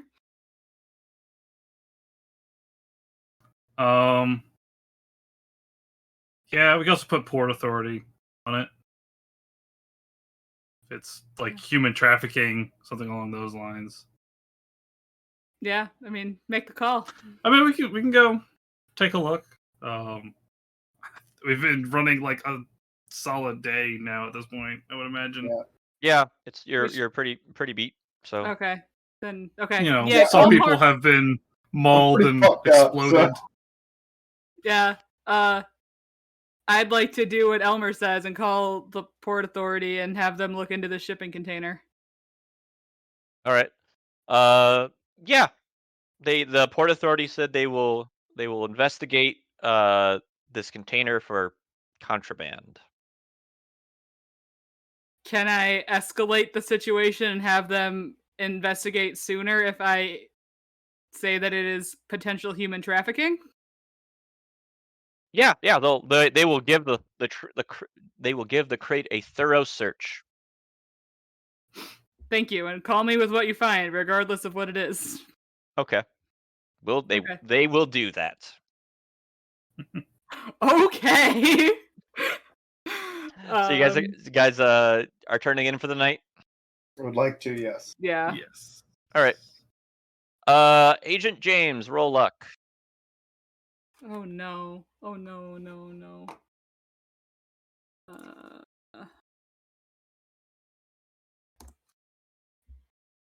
Fail. All right. So the next morning, you turn on the news. Apparently, there was an explosion at the Red Hook container terminal. Apparently, there was something inside a shipping container that was being investigated by Port Authority.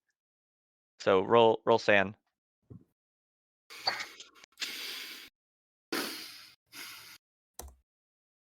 Fail. It's a nice fail, but it's a fail. Yeah, it's a nice fail. Take 5. Ooh. I would like to lean on a bond for that. Sure. Roll D4.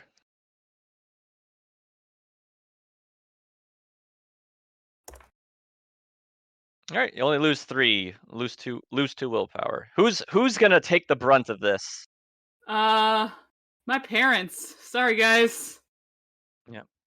So how many? Wait. So walk me through my numbers again. You lose 2 willpower. Reduce the bond with your parents by 2, and you only take 3 points of sanity damage. Yeah, that's good because between my max san and my breaking point, there is not a big gap there. Yep. If Hey. only those Port Authority people were better at their jobs and not stumbled amongst explosives. They'd be fine. Or better yet, that could have been you who got blown up. That's it's fine. true. You didn't get blown up. Very true. So Thank you, Elmer, for coming up with that plan to get other people killed. What I do best. Yep. So you've got to meet this evening with Mr. Cox. Can we get his operational history? Yes. A participated in Operation Gothic Serpent, which is Mogadishu, and the Kosovo conflict. Retired in 1999 due to injuries sustained in the field of duty. Been collecting, disability, since then. So. Do we have any? Has lived in New York for 30 plus years. Do we have any employment record for him following his separation from the surf? No, he roll me bureaucracy, Agent James, I'd love to. or accounting if you have that. Can I pick which one I'd prefer to roll? Yeah, Or which either are. I'd prefer bureaucracy just because it's higher. Yeah. And I super pass. Yeah, there's no way that someone on a medical disability could afford to go without work for 20 plus years and live in an apartment in the Bronx. But we have no records of employment. But yeah, there's no record of employment after his retirement. So he's likely in some dark dealings with this smuggling and or human trafficking. I didn't take his computer with me, did I? We'll say you did if you want. Okay. I mean, we have some time. Can I do some deeper digging into his computer to see if I can find any sort of financial records? Yeah, you just see like a monthly deposit of what appears to be a sizable disability check. Like someone fudged some numbers that he's getting way more than he should be. Oh, so this goes all the way up. This goes to your department. Can I call some coworkers and have them look into that? Sure, yeah. You're getting audited. Yeah, I'm gonna audit the fuck out of this guy. I want to call our handler. Okay. Ramirez here. What do you got for me, we've got newborn? some information on our point of interest. He knows about the program. I see. He left us an envelope with a green triangle on it. He definitely seems to have some sort of knowledge of our activities. Former U.S. Army Ranger. Do you have a name on this individual? What was his first name? Jason. Jason, okay. That's what I thought. Jason Cox, former U.S. Army Ranger. Retired since 1999, deployed in Kosovo and Mogadishu. He's apparently missing limbs, but that's not really slowing him down. I'm gonna have to make some phone calls. I will get back with you. He's also had contacts with some known supernatural entities. Thank you for sharing this information with me. This is relevant to the current operation at hand. All right, and Ramirez hangs up the phone. Okay. Yep. Are my people working on this audit? Roll bureaucracy. That's to fast track it. Yeah, I would like to fast track this shit. I failed. They're like, yeah, we'll get to it. Fuck. So, a short while later, you get a call back from Ramirez, Agent Newborn. Mm-hmm. All right, so here's the information we have. Cox is an former operative from the cowboy era. He never came in because he apparently was retired from by the time the organizational shakeup happened. Restructure happened. But apparently some of his coworkers did, and made sure that he was taken care of financially. So, you should not be acting in the field. So please investigate this further. Gives you a address to a storage facility in Queens. Excellent. Okay. So let's go to that storage facility, I guess. Let's say, who wants to make a field trip? Field trip! All right, let's go. I don't happen to heal at all overnight, do I? No. Didn't think so. No, you're walking around looking like the Invisible Man with a bunch of bandages on your face. Yeah. All right, yeah, we'll go to the storage facility. Yep. So you head over to the small. You store it in Queens. Standard roller door. The guy comes and unlocks it for you and then leaves. So you open it up, and it's empty. Back. There's nothing inside except for a cot. Shoved under the door appears to be an old, like water-stained, yellowed envelope that has been there for a while. Well, I'll look in the envelope. Inside is a handwritten, in very fine penmanship, note addressed to agents Newborn, James, and Kuztnesov. Seems like someone cleared out your goodie box just when you needed it the most. How unfortunate. Fear not, all's not lost. I may not be around, my reach is still long. Take this to Al's Pawn and Trade on West 138th Street and give it to the clerk. You'll get some aid there. Regards, S.A.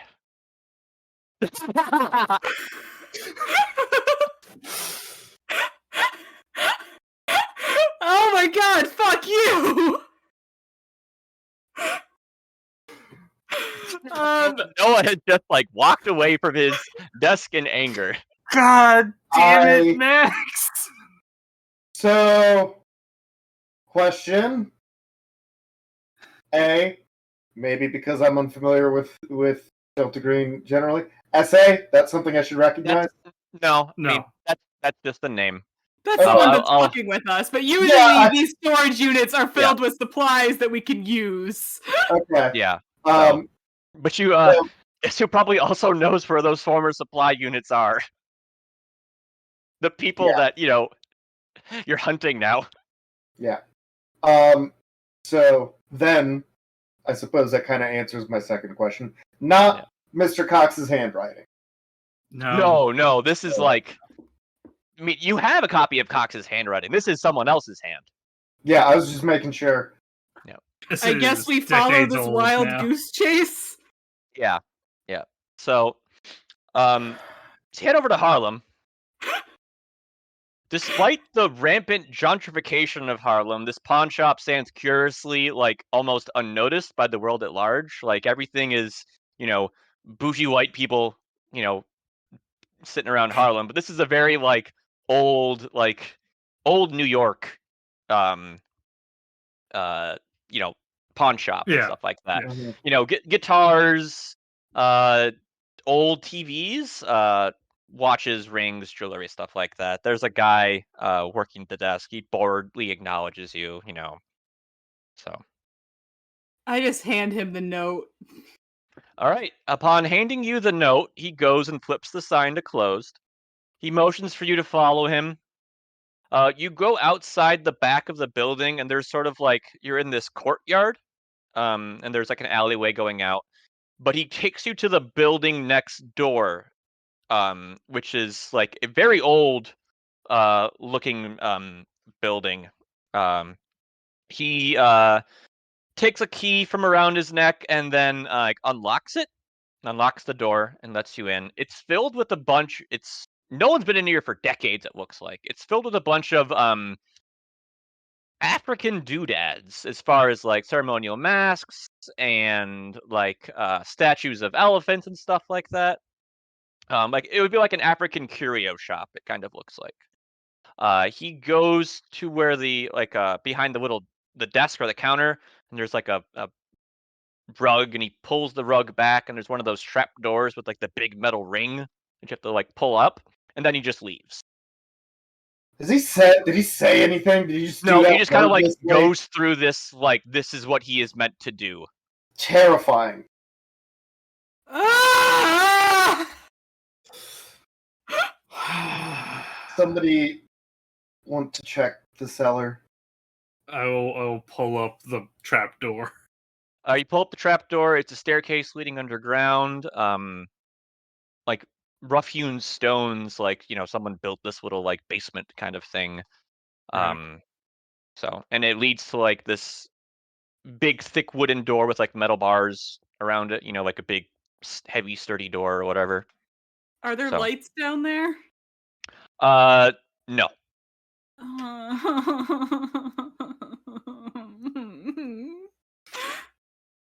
I'm going top of the Alright. staircase. I'm not going down the door. I'm not going down the stairs. Okay. Flashlights, I guess. Yeah. Sure.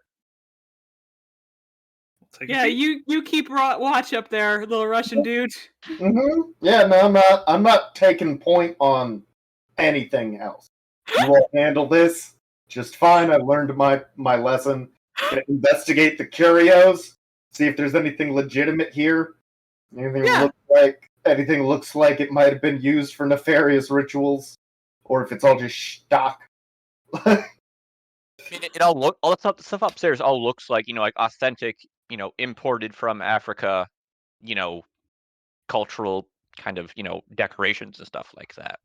Okay. Downstairs, past that door is a large room, maybe been in a meeting room of some at some point. Hard to really say. There's a bunch of bullet holes in the wall over the place. There's a large, and by large I mean like 15-foot diameter like stone disc sitting over like a hole in the ground with like a crane thing above it. It's like it's on top of something, and then they're just like, what kind of guns would you guys like moving forward for the rest of this scenario? All of them? I don't know enough about guns to know what I should choose to take. So yeah, like any sort of kind of like shotgun or automatic rifle or nothing like a grenade launcher or a heavy machine gun. But if you want like an AK-47 or uh a shotgun or anything like that. Yeah. So I yell up to Kuztnesov to ask what kind of gun he wants. Shotgun. Okay, so I grab a shotgun for him. okay. Yeah, I'll grab a submachine gun. Okay. I'll also grab a shotgun. All right. I'm just gonna take a little snip and I'll put it in the chat of what those do. Thank you. Oh, I forgot that picture of the thing was there, and I just got scared. We're gonna check what's in that hole. No, We're not. we are not going to look in the hole. And there's like an Okay. old like hand crank, like you have to like attach it to the top and like. Yep, that's staying there. I assume we grab a couple extra things of ammunition for our new weapon. And, a appropriate amount of ammunition. Okay. Okay. We're not opening the thing? No, we are not. Okay. It's not why we're here. Okay. I mean, you remember the last time we went down a hole, right? Like, That's true. That's true. Alright. Max looks smug, I think. I don't know. I can't tell. Is it embossed with anything, or is it just like a flat disc?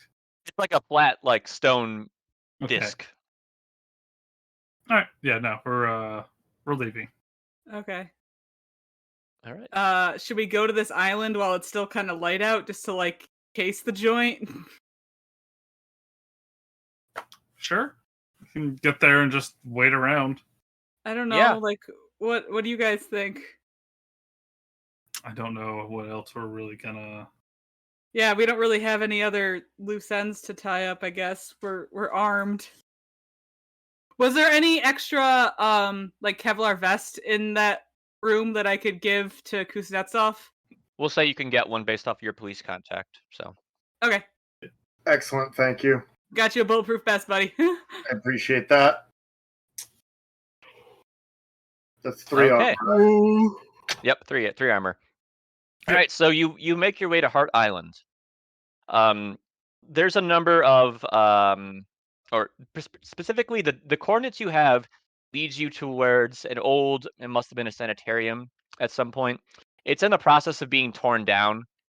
There's like a fence surrounding it, and there's like a backhoe and the bulldozer and stuff, so they can tear the building down and stuff like that. But the building itself is still standing. It just scheduled for demolition, but no one is there right now to demolish it. So, Do we see? I mean, obviously it's a gigantic island, so we can't see probably more than a couple acres around us. But do we see sign of anyone else?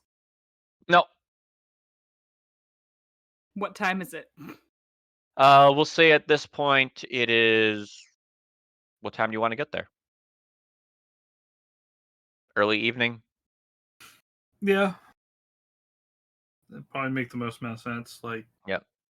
Our meeting time is like 11:30 at night, so Yeah, you have like super specific latitude longitude, which point towards like inside the building in the foyer is where you're supposed to meet. I'm so stressed out.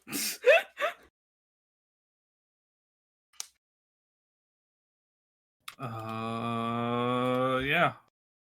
I mean, I guess we'll just kind of tour around the island or like the sanitarium, see if anything like really jumps out at us. But Yeah, nothing notable. So And all of the graves on the island, are they unmarked? a majority of them are, yeah. They've had Yeah. to do like sonic mapping to find out where they are, and they've identified bodies from the 70s onwards. So there's a record of like 66,000 people who have been buried here, but there's close to 1 million anonymous bodies buried here. They're currently still burying people here? They do some medical disposal waste here, and when COVID started, they started digging graves for COVID deaths on the island. Lovely. Okay. I was just wondering, and I don't know if Evelyn can get this. If there was anybody buried here that he might be connected to, but I feel like he's just harvesting body parts. All right, yeah, so probably. time for the meet. Sure. Yeah, I fucking guess so. All right, so you head into the foyer of this old sanitarium, and you're kind of waiting around, and then out of the shadows on the second floor, stepping on the balcony, steps the white-haired man with the beard who you've been tracking. He's like, "Well, seems you still know how to do it." Suppose so. Hi, Jason. Hello, Agent James. Or How can I do call you you? know- Can I call you Evelyn? I'd prefer if you didn't. How do you know who we are? Oh, I came to me in a dream. Yeah. A Mhm. dream. Yeah. Pretty Wonderful things happen in dreams. pretty heavy duty what? medication you had there. Well, I that mean, like anything when to you're do with dreaming, it? you have all your arms and legs and such, and isn't that grand? You can be the best version of you. Is he walking with crutches or No. anything? No. Okay. What's the best version of you, Jason? The best version of me is the one that allows me to continue doing what I do best without restrictions or bureaucracy or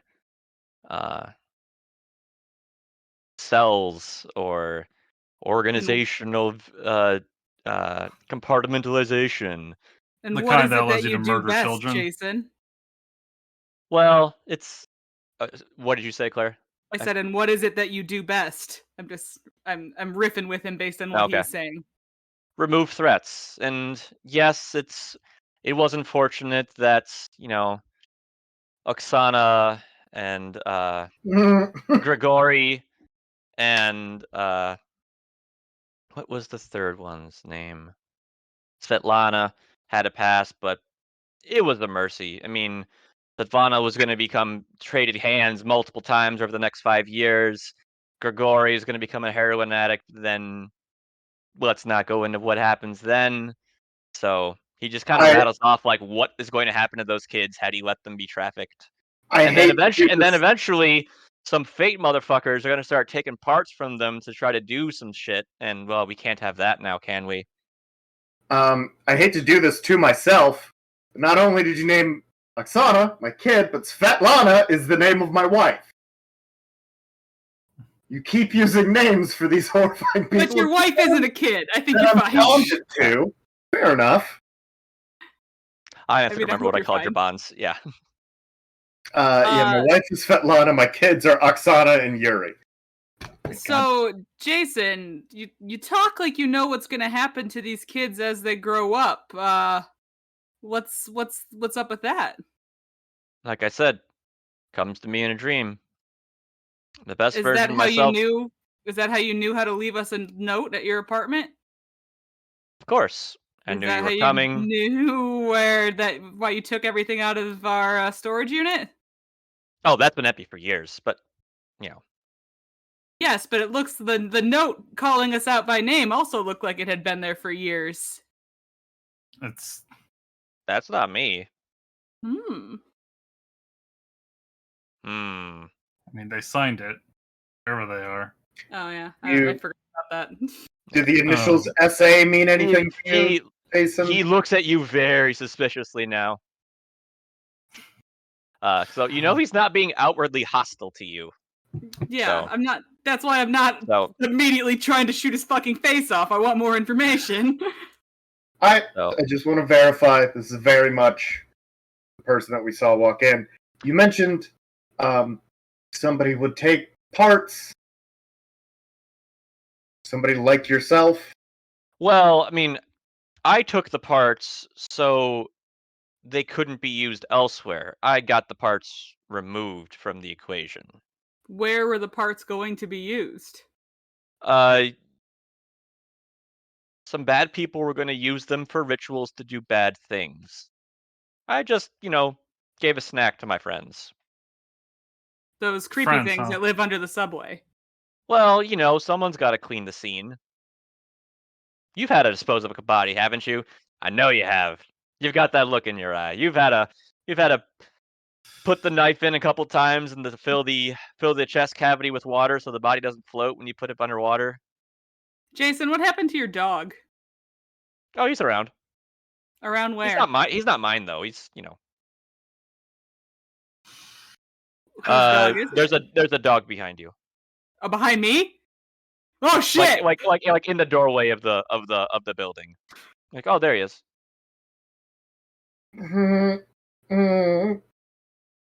How's this gonna go, Jason? Why did you ask us to meet you here, Jason?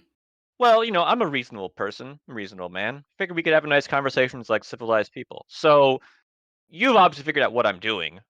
Hopefully, you seem like smart people. I mean, it seems like you feel you can see the future, so you try and prevent other spooky things by happening by murdering children. Well, if you put it like that way, yes.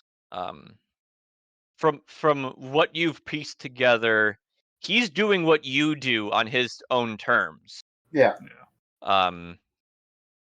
So here's how he figures this can go down. You can let him keep doing what he's doing, and he is very, very, very good at it because he's been doing this for 20 years now. Or you guys can have a more different conversation. He's like, just because I lost an arm and a leg doesn't mean I stopped doing what I was doing entirely. Some people need. He basically tells you how he kept doing kind of like surveillance support and stuff. Like he couldn't be an active field agent, but he was still feeding stuff up the chain to people he knew still working within Delta Green. So Why then is he this started dog having- weird, Jason? Tell me why the dog is weird. oh, yeah, that dog kind of comes and goes, and leads me where I need to go, and then disappears and shows up again when it's important. Who They are enjoy you the dogs. The stop- dogs enjoy the hunt. Who are you You want- stopping, do, Jason? do, Are we the hunt, Jason? No. You also hunt. I mean, you can become the hunt. Do you want to become the hunt, or are you a hunter? Better to be a hunter than hunted, right? Yeah. So I asked Jason who he's stopping. whoever and whatever needs to be taken care of. Why were you tracking that one shipping container? Oh, with that box. So, yeah, there were some items of interest in there that were better destroyed than sent off for distribution across various markets. Did you know that shipping container exploded this morning? Yes. Who do you think planted the charges to blow it up? Jason, how did you survive the encounter at the market? What do you mean? I mean, by being good at what I do. You see him he's wearing like a jacket, and you see the arm that shouldn't be there, like it comes out, and you see like he puts his hands like on the railing, And he and has where two his hands? no, he only has one, but like where his right hand should be, like both hands are gripping the railing, and the railing starts to crack as he's squeezing it. Oh no. Yeah. No. Yeah, and you said that he's not walking with a crutch. He's just He's not standing walking with a on crutch. his own. Yeah, Yeah. he's staying on his own. Yeah. So this guy's fucking strong as fuck. And also has ghost arms and legs. That sounds like a sand roll to me. Yeah, roll them sand checks. You figured out like damn it, Elmer. you realize that he punched the door open, he kicked the guy into the box. Yeah. Where'd you get the ghost limbs, Jason? I pass. If fail. you pass, take one. If you fail, take one. Okay. I got them in the dreams. In the dreaming. What is this dreaming, Jason? Can you tell us more It's- about the dreaming? World you go in which you sleep. And through making the proper deals, you can be as you are when you are awake. What kind of deals have you made, Jason? I just had to make deals that I would take care of some things which align with my interests. Started simple at first, smash this pot, distract the transit cop so no one would notice something when something gets pulled onto the tracks. If people don't have ritual components, they can't do the ritual. And the more I did it, the stronger I became. Who did you make these deals with, Jason? The Great Hunter. Who's the great hunter? You may know him as Nodens. Yeah. Is that something we should know? Leader of the Wild Hunt? Yeah. Okay. You're the only character who probably would have the actual information that would know that would be Kuztnesov. You might have heard. I mean, like you through knowledge of the occult, you say like that the hunter deity is a common figure in any like mythology or pantheon and such like that. Vasily, you know that there actually is the great hunter, who is it takes revels in the hunt and the chase, and doesn't let up, and does what needs to be done to remove to catch the prey. Okay. So we're gonna fucking fight him or what, guys? yeah.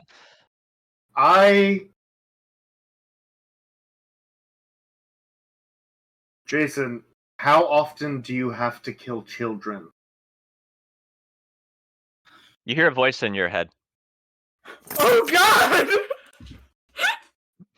Mm. Oh All right. Jason,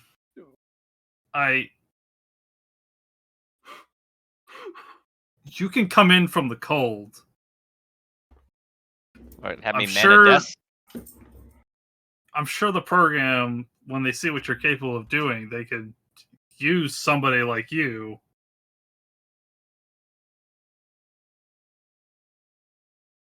Like, we can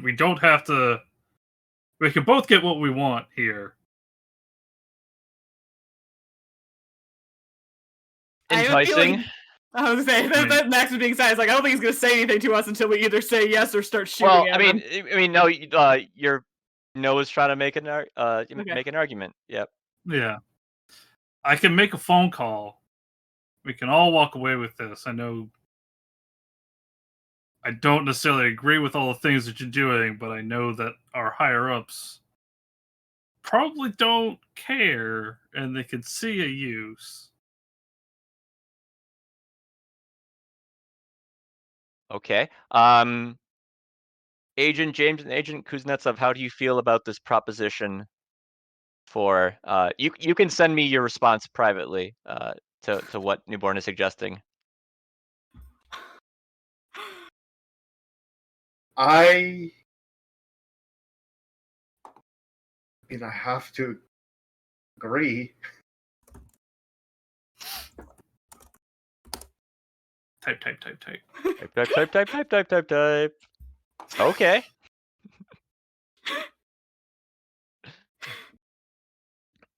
All right.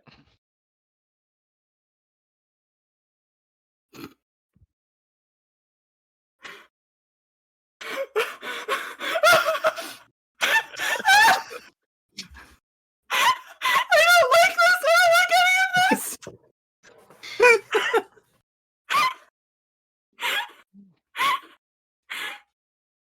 All right. So Oh no! he likes that proposition, Agent Newborn. Okay. Let me get our people on the phone. All right. I'm too scared to do anything.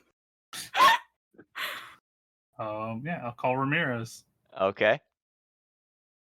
All right. What do you is it taken care of, or what's the situation? Cox would like to come in. Oh. I mean, I've made him an offer. He seems capable of handling himself. I figured at least a meeting with a higher up might be in order. Definitely seems like he could be an asset in more direct actions. I see. I will pass that up the chain of command. All right. Okay. Anyone who has any of the agents who has objections to this? This is me. It's the Handler talking to you guys. Roll SAN. I have no objection. I fail.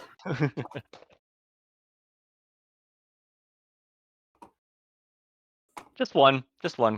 Okay, well, fun fact, that actually takes me to my breaking point. I'm gonna pick the fight response, and I'm gonna shoot this motherfucker in the face with a shotgun. Okay, Max. Okay, that's unless you wanna, Unless suppress someone's this. gonna try and calm me down. I was actually going to at least try to to grab the gun as I see her raise it to stop her from doing this. I mean, I could also be a ruse lawyer for a second and say that that's not how breakpoints work, but Oh yeah, you're right. Well, no, because it'd be 5 at once as a fight, flight, or I thought it was when you hit. I thought it was anytime below your breaking point, or if you lose 5 at once. Breakpoint is when you start taking insanities. Okay. I thought it was you broke when you hit the fight flight. I thought it was you. No, also. I don't remember if that's like a side effect, but I know for sure that breakpoint is more of a long-term thing than the instantaneous flight, or freeze. All right. Well, then never mind. I mean, nothing's stopping you from doing what you. I mean, yeah, you can just do it if you want. Yeah, I'm just gonna fucking do it. But I hit my breaking point. Do I have to do anything with that right now? You will gain a disorder, but that's not applicable to a short game like the. Cool. I hit him. Could I have done anything to try and stop this? What's your dex? It's low. It's only 8. It's 8 times 5. Give me dex minus 20. Oh, so Jesus. 20% chance to stop the shot from happening. No, nope, no, you don't. He is. Let's see. He will attempt to dodge.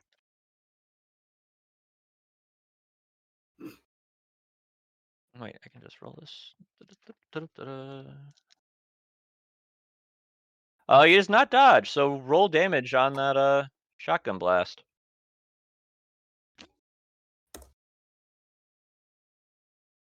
All right, you hit him with a chest of buckshot. He's still up, and he's mad.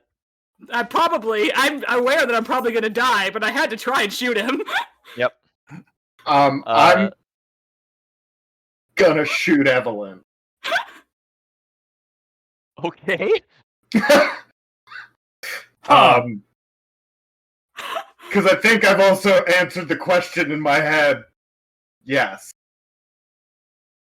Okay. Roll that damage. This is chaos now. Yeah, so I assume, is it plus 20? Am I close? Yeah, you were standing next to her. Well, let's try it. I just barely succeed. All right. Oof.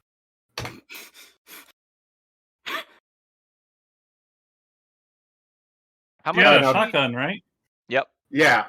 That's how much? 2d10. Is it? It said 2d. It said 2d8 on the thing. Yeah. They rebalanced it. Oh, did they? Yeah. It's 2d8.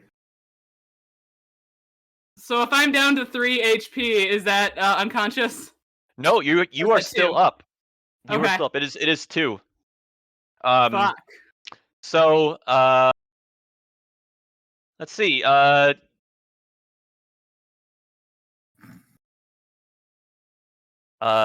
see. Cox, he's like surprised by the second action. Kind of just waits to see what happens now. The dog just comes by and stands next to you. Agent James. I hate myself for saying this. I shoot the dog. Well, Newborn, you get a no. You don't. Newborn goes after. Yeah. All right, you can attempt to shoot the dog.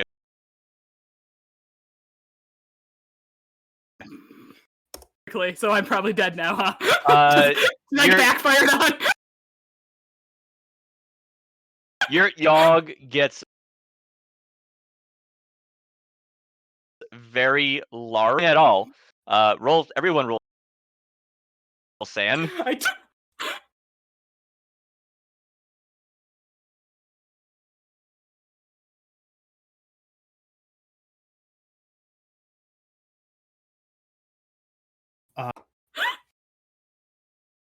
Also 1. Wow. Just not rolling. Yeah, the dog is going to try to bite you. That's fair. I deserve that. The demon dog is coming after me. Just for the record, though, for everyone listening at home, I am currently petting my very much alive dog. He's very happy. Run! Run, Snap! The dog's very large jaws close around your head. So I'm dead as fuck. Yeah. Cool. Awesome. Oh, yeah, I rolled a not 1 on the damage, so yeah.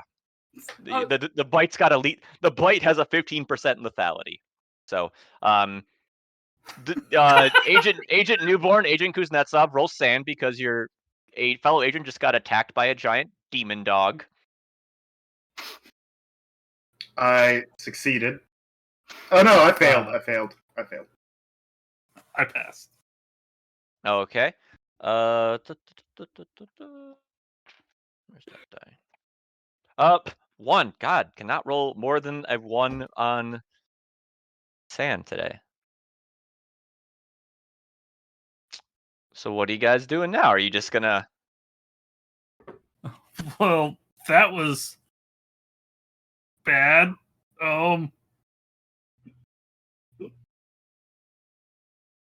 I made the phone call. They'll be in touch. All right, the dog changes back into a dog and wanders away. And Cox goes back into the darkness. So that is old habits die hard. I guess we have to bury James in one of these open graves, I guess. I have questions. I have several things to talk about. So what are your questions first? I mean, you go first. I mean, me first? Okay. So there's a lot to talk. There's so much to talk about in this one. You're throwing like 5 different mythos entities at us at one time. I felt you like two, and they intertwine. So large. Okay, we'll start large and go small. All right. So the common, I guess, thing about Delta Green is you become the op eventually. So I wanted to do a game where you are hunting or being toyed with like a cat and mouse thing with a former Delta Green agent. One of the designers, Adam Scott Glancy, made a game, I think it was called Enemy of My Enemy, where you're like an old vet gets like attacked and his dog gets killed, and you kind of just like call on him just to make sure he's okay, and to be like, oh fuck, he's still doing shit and has ghost limbs and whatever. Mm-hmm. And it goes bad. I kind of wanted to do my own kind of spin on it, and the person giving DG Vets ghost limbs is Nodens, the god of the hunt, who his realm is like the Dreamlands, where you make a deal with him in your dreams and he lets you keep on doing stuff in the real world. He's as the god of the hunt, he's always associated with dogs, so that's why there's always the dog around. There would have been dog hair at the scene of the crime, but it's like some weird unidentifiable stuff. New York is like this weird hotbed of like Delta Green. Like most of the mythos has something going on in there. So there's this adventure is full of Easter eggs of references to other stuff or just other things like the ghouls, which are the things you fought underground. Like within the setting, they live underneath New York and have been there for hundreds of years or whatever. Like none of the cemeteries in New York have bodies in them because they've all been eaten by the ghouls. The green box, the note was from a character called Stephen Alziz, who is an avatar of Nyarlathotep, who's one of the elder gods who Nodens loves to fuck with. So, as a way to kind of get back at him, Nyarlathotep's like, "Oh yeah, let me give a bunch of guns to the guys that you want to kind of court." So the pawn shop that he took you to is from the classic Call of Cthulhu game Mask of Nyarlathotep, where like the finale of the New York chapter happens. There's like a big cult underneath that African bric-a-brac store, and there's a big horrible beastie in that pit. Okay. So that's kind of the thing. The funny thing is, like, when Nodens is first described within the short story, I can't remember what it is. He's described as like riding in this chariot, which is a big conch shell, which is what the subway station in Coney Island looks like, and that's why Noah was like, ah. I'm like, this is just a great coincidence that the weird conch shell is just there. It was that and the dog that, along with the missing limbs, it just kind of all came together at once. Yeah, like Nodens is he's a Celtic deity in real life that has to do a lot with like the sea and the hunt and dogs, and there's also some stuff, some kind of crossover with him and Mars, when like as the Romans were spreading all over the place, they would do that thing you do with like combining mythologies. So Mars and Odin's are kind of analogous in some ways later in their mythological history. Yeah, he's like the patron saint of wounded soldiers and stuff like that. So he came to the Delta Green guy who wanted to keep doing the hunt, and he was like, "Yeah, I can make you better." We should have fucking killed him, right? That's up to you to decide. Yeah, because I think he can't be trusted. He is taking orders from a god in a dream which realm, means we can't trust him to work in the organization, so we should fucking kill him.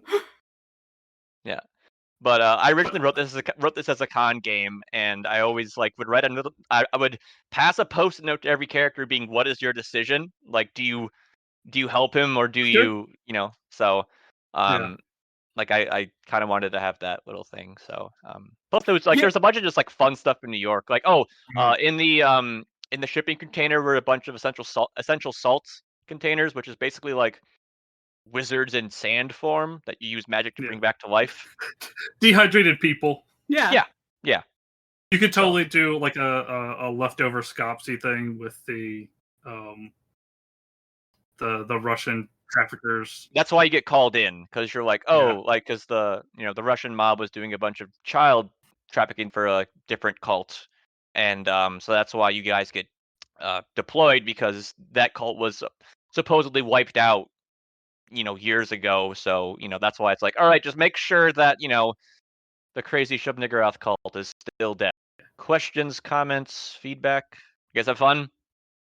Yes, but I'm also very angry. Yeah, totally. So, I think sorry, just real quick, I think it definitely works really good as like a con scenario, and I definitely think you've got enough going on that both people who are familiar and unfamiliar with Delta Green lore, mythology, the mythos, all that stuff, there's enough for everybody to stay engaged, I think. So good job. It was very good. Thank you. I had a lot of fun with that. I'm not familiar with Delta Green lore, but like I do know the Wild Hunt, and that the leader of the Wild Hunt is across like a bunch of mythologies, just Odin in different costumes. So when you called him Nodins, I was like, oh, so that's exactly what's happening here. So that was cool. I don't know if he messaged everybody else, but he messaged me asking if I would join the hunt. Yeah. That was Nodin's putting out feelers for you. So and then I got a whole bunch of, what are you gonna do about it? What are you gonna do about it? So that's when I was like, fuck it, I'm gonna shoot him in the face. Which is why I was like, fuck you, I'm gonna shoot you in the face. Yeah, which was rude. You shouldn't have done that. Don't shoot my new friend. Yeah, so he made a deal with a fucking demon. You're fine. You could totally also do like if you want to just tie in more mythos shit, you could totally do a Impossible Landscapes, like potentiality there. Okay, we're gonna do some of that eventually. So yeah. I really appreciate how well Robert was RPing, being like the paranoid person. Like he was voluntarily sacrificing sand points for the sake of good RPing, and I respect that. Yeah, that's the best way to do these games. Yeah, I was frankly disappointed I kept succeeding on my sand checks. Because I was like, I want him to be coming unraveled, and he just is apparently very unflappable until the end there. Yeah. So the one like change I've made from this, because I've run this game like 5 times now, as I aged up the kids a little. Yeah, thank you for that. I appreciate that. One of the feedbacks was like, I would have gone with him, but so I'm like, okay, they're not under the age of 10. So it's like what he is doing is abhorrent and what like that, but it's sort of like, well, what are you okay with, and such like that. So it's Delta Green's a game about hard decisions and stuff like that. But And my decision was shooting him in the fucking face. Well, and look how it ended up for you. You know what? I stood my ground. I made my point. Hopefully that sticks with these kiddos, and they have some trauma because of it.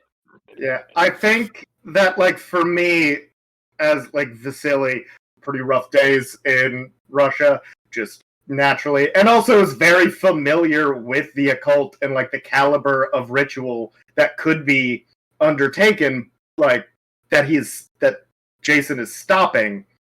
Like, it's a bit easier for him to say, like, yes, what you're doing is, I don't approve of your methods, but I recognize how necessary it is. And yeah, so like that was one of the things I wanted to do, is like that encounter can end with a shootout, or it can end with a discussion. So this is the first time I've had someone try to, like, hey, we will plant the Nodens cultists inside the organization, and I'm sure that'll be fine. Oh yeah, that was why. Like, I was totally open to having a conversation with him, but the minute you were like, "Let's bring him into Delta Green," I was like,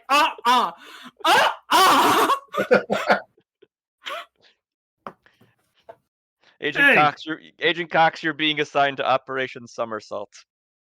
If you want to know what that is, go read the Handler's Guide. It's one of those, like, oh, you're not doing good things. You're not doing good things, Delta Green. Nope. But Nope. Noah, where can people find you online? So you can find me. I'm on Twitter at Kamen Otaku. That's KAMENOTAKU. I do a podcast with my friend Aaron J. Shelton called Thinking Too Hard About Anime, where me and him do deep dives into anime series and also, like, anime creators. So, like, our last season, we did episode by episode Cowboy Bebop with, like, all sorts of, like, film analysis and stuff like that. And this time, we are working on sort of the life and works of Hideaki Anno, the guy who made Evangelion and Shin Godzilla and a bunch of other stuff. But we're not doing Evangelion because that deserves its own, like, standalone season, because there's just so much going on with that show. And then I also stream every now and then on Twitch. So twitch.tv/Kamen Otaku. Again, that's KAMENOTAKU. Come check it out. Hang out. Be fun. Yeah, we'll have links to all that in the description. Robert, you want to plug anything? No, this is... I don't create other content thus far. Find me on Twitter at FerpictOval. I tweet very rarely, so... All right. We'll have that link in the description as well. Claire, where can people find you? As per usual, I am on all major social media platforms at Claire2TheMax. That's a numeral 2, not spelled out. You can catch me on other episodes of Good Brews Bad Views, and continually with Max while I scream and holler and yell no, no, no, no, no in future episodes of Dyson and Drinkin'. As always, you can follow the podcast on at GBBB Podcast, or me at Nestorowicz. Good Brews Bad Views is on all the social media platforms. You can find us Facebook, Twitter, Instagram, posting the ongoing series of Claire Tries Questionable Beers, which is just a delight. If you have not already, please leave us a rating and review on your podcasting streaming application of choice. We're on, like, all of them. If you truly like what we're doing here at the podcast and want to support us, consider supporting our Patreon at www.patreon.com/goodbrewsbadviews, because we're still doing this under one big umbrella, where you can gain access to the monthly poll, where you can vote on episodes of the podcast, and access to our monthly media column, and maybe some more stuff based off of interest in this. So who knows? Send out your hate mail to goodbrewsbadviews@gmail.com. And as always, please watch and drink. No, roll. You picked the wrong thing. You said watch. You're supposed to say... Oh, you're right. My bad. You did the wrong thing. I did my job. And as always, please roll and drink responsibly.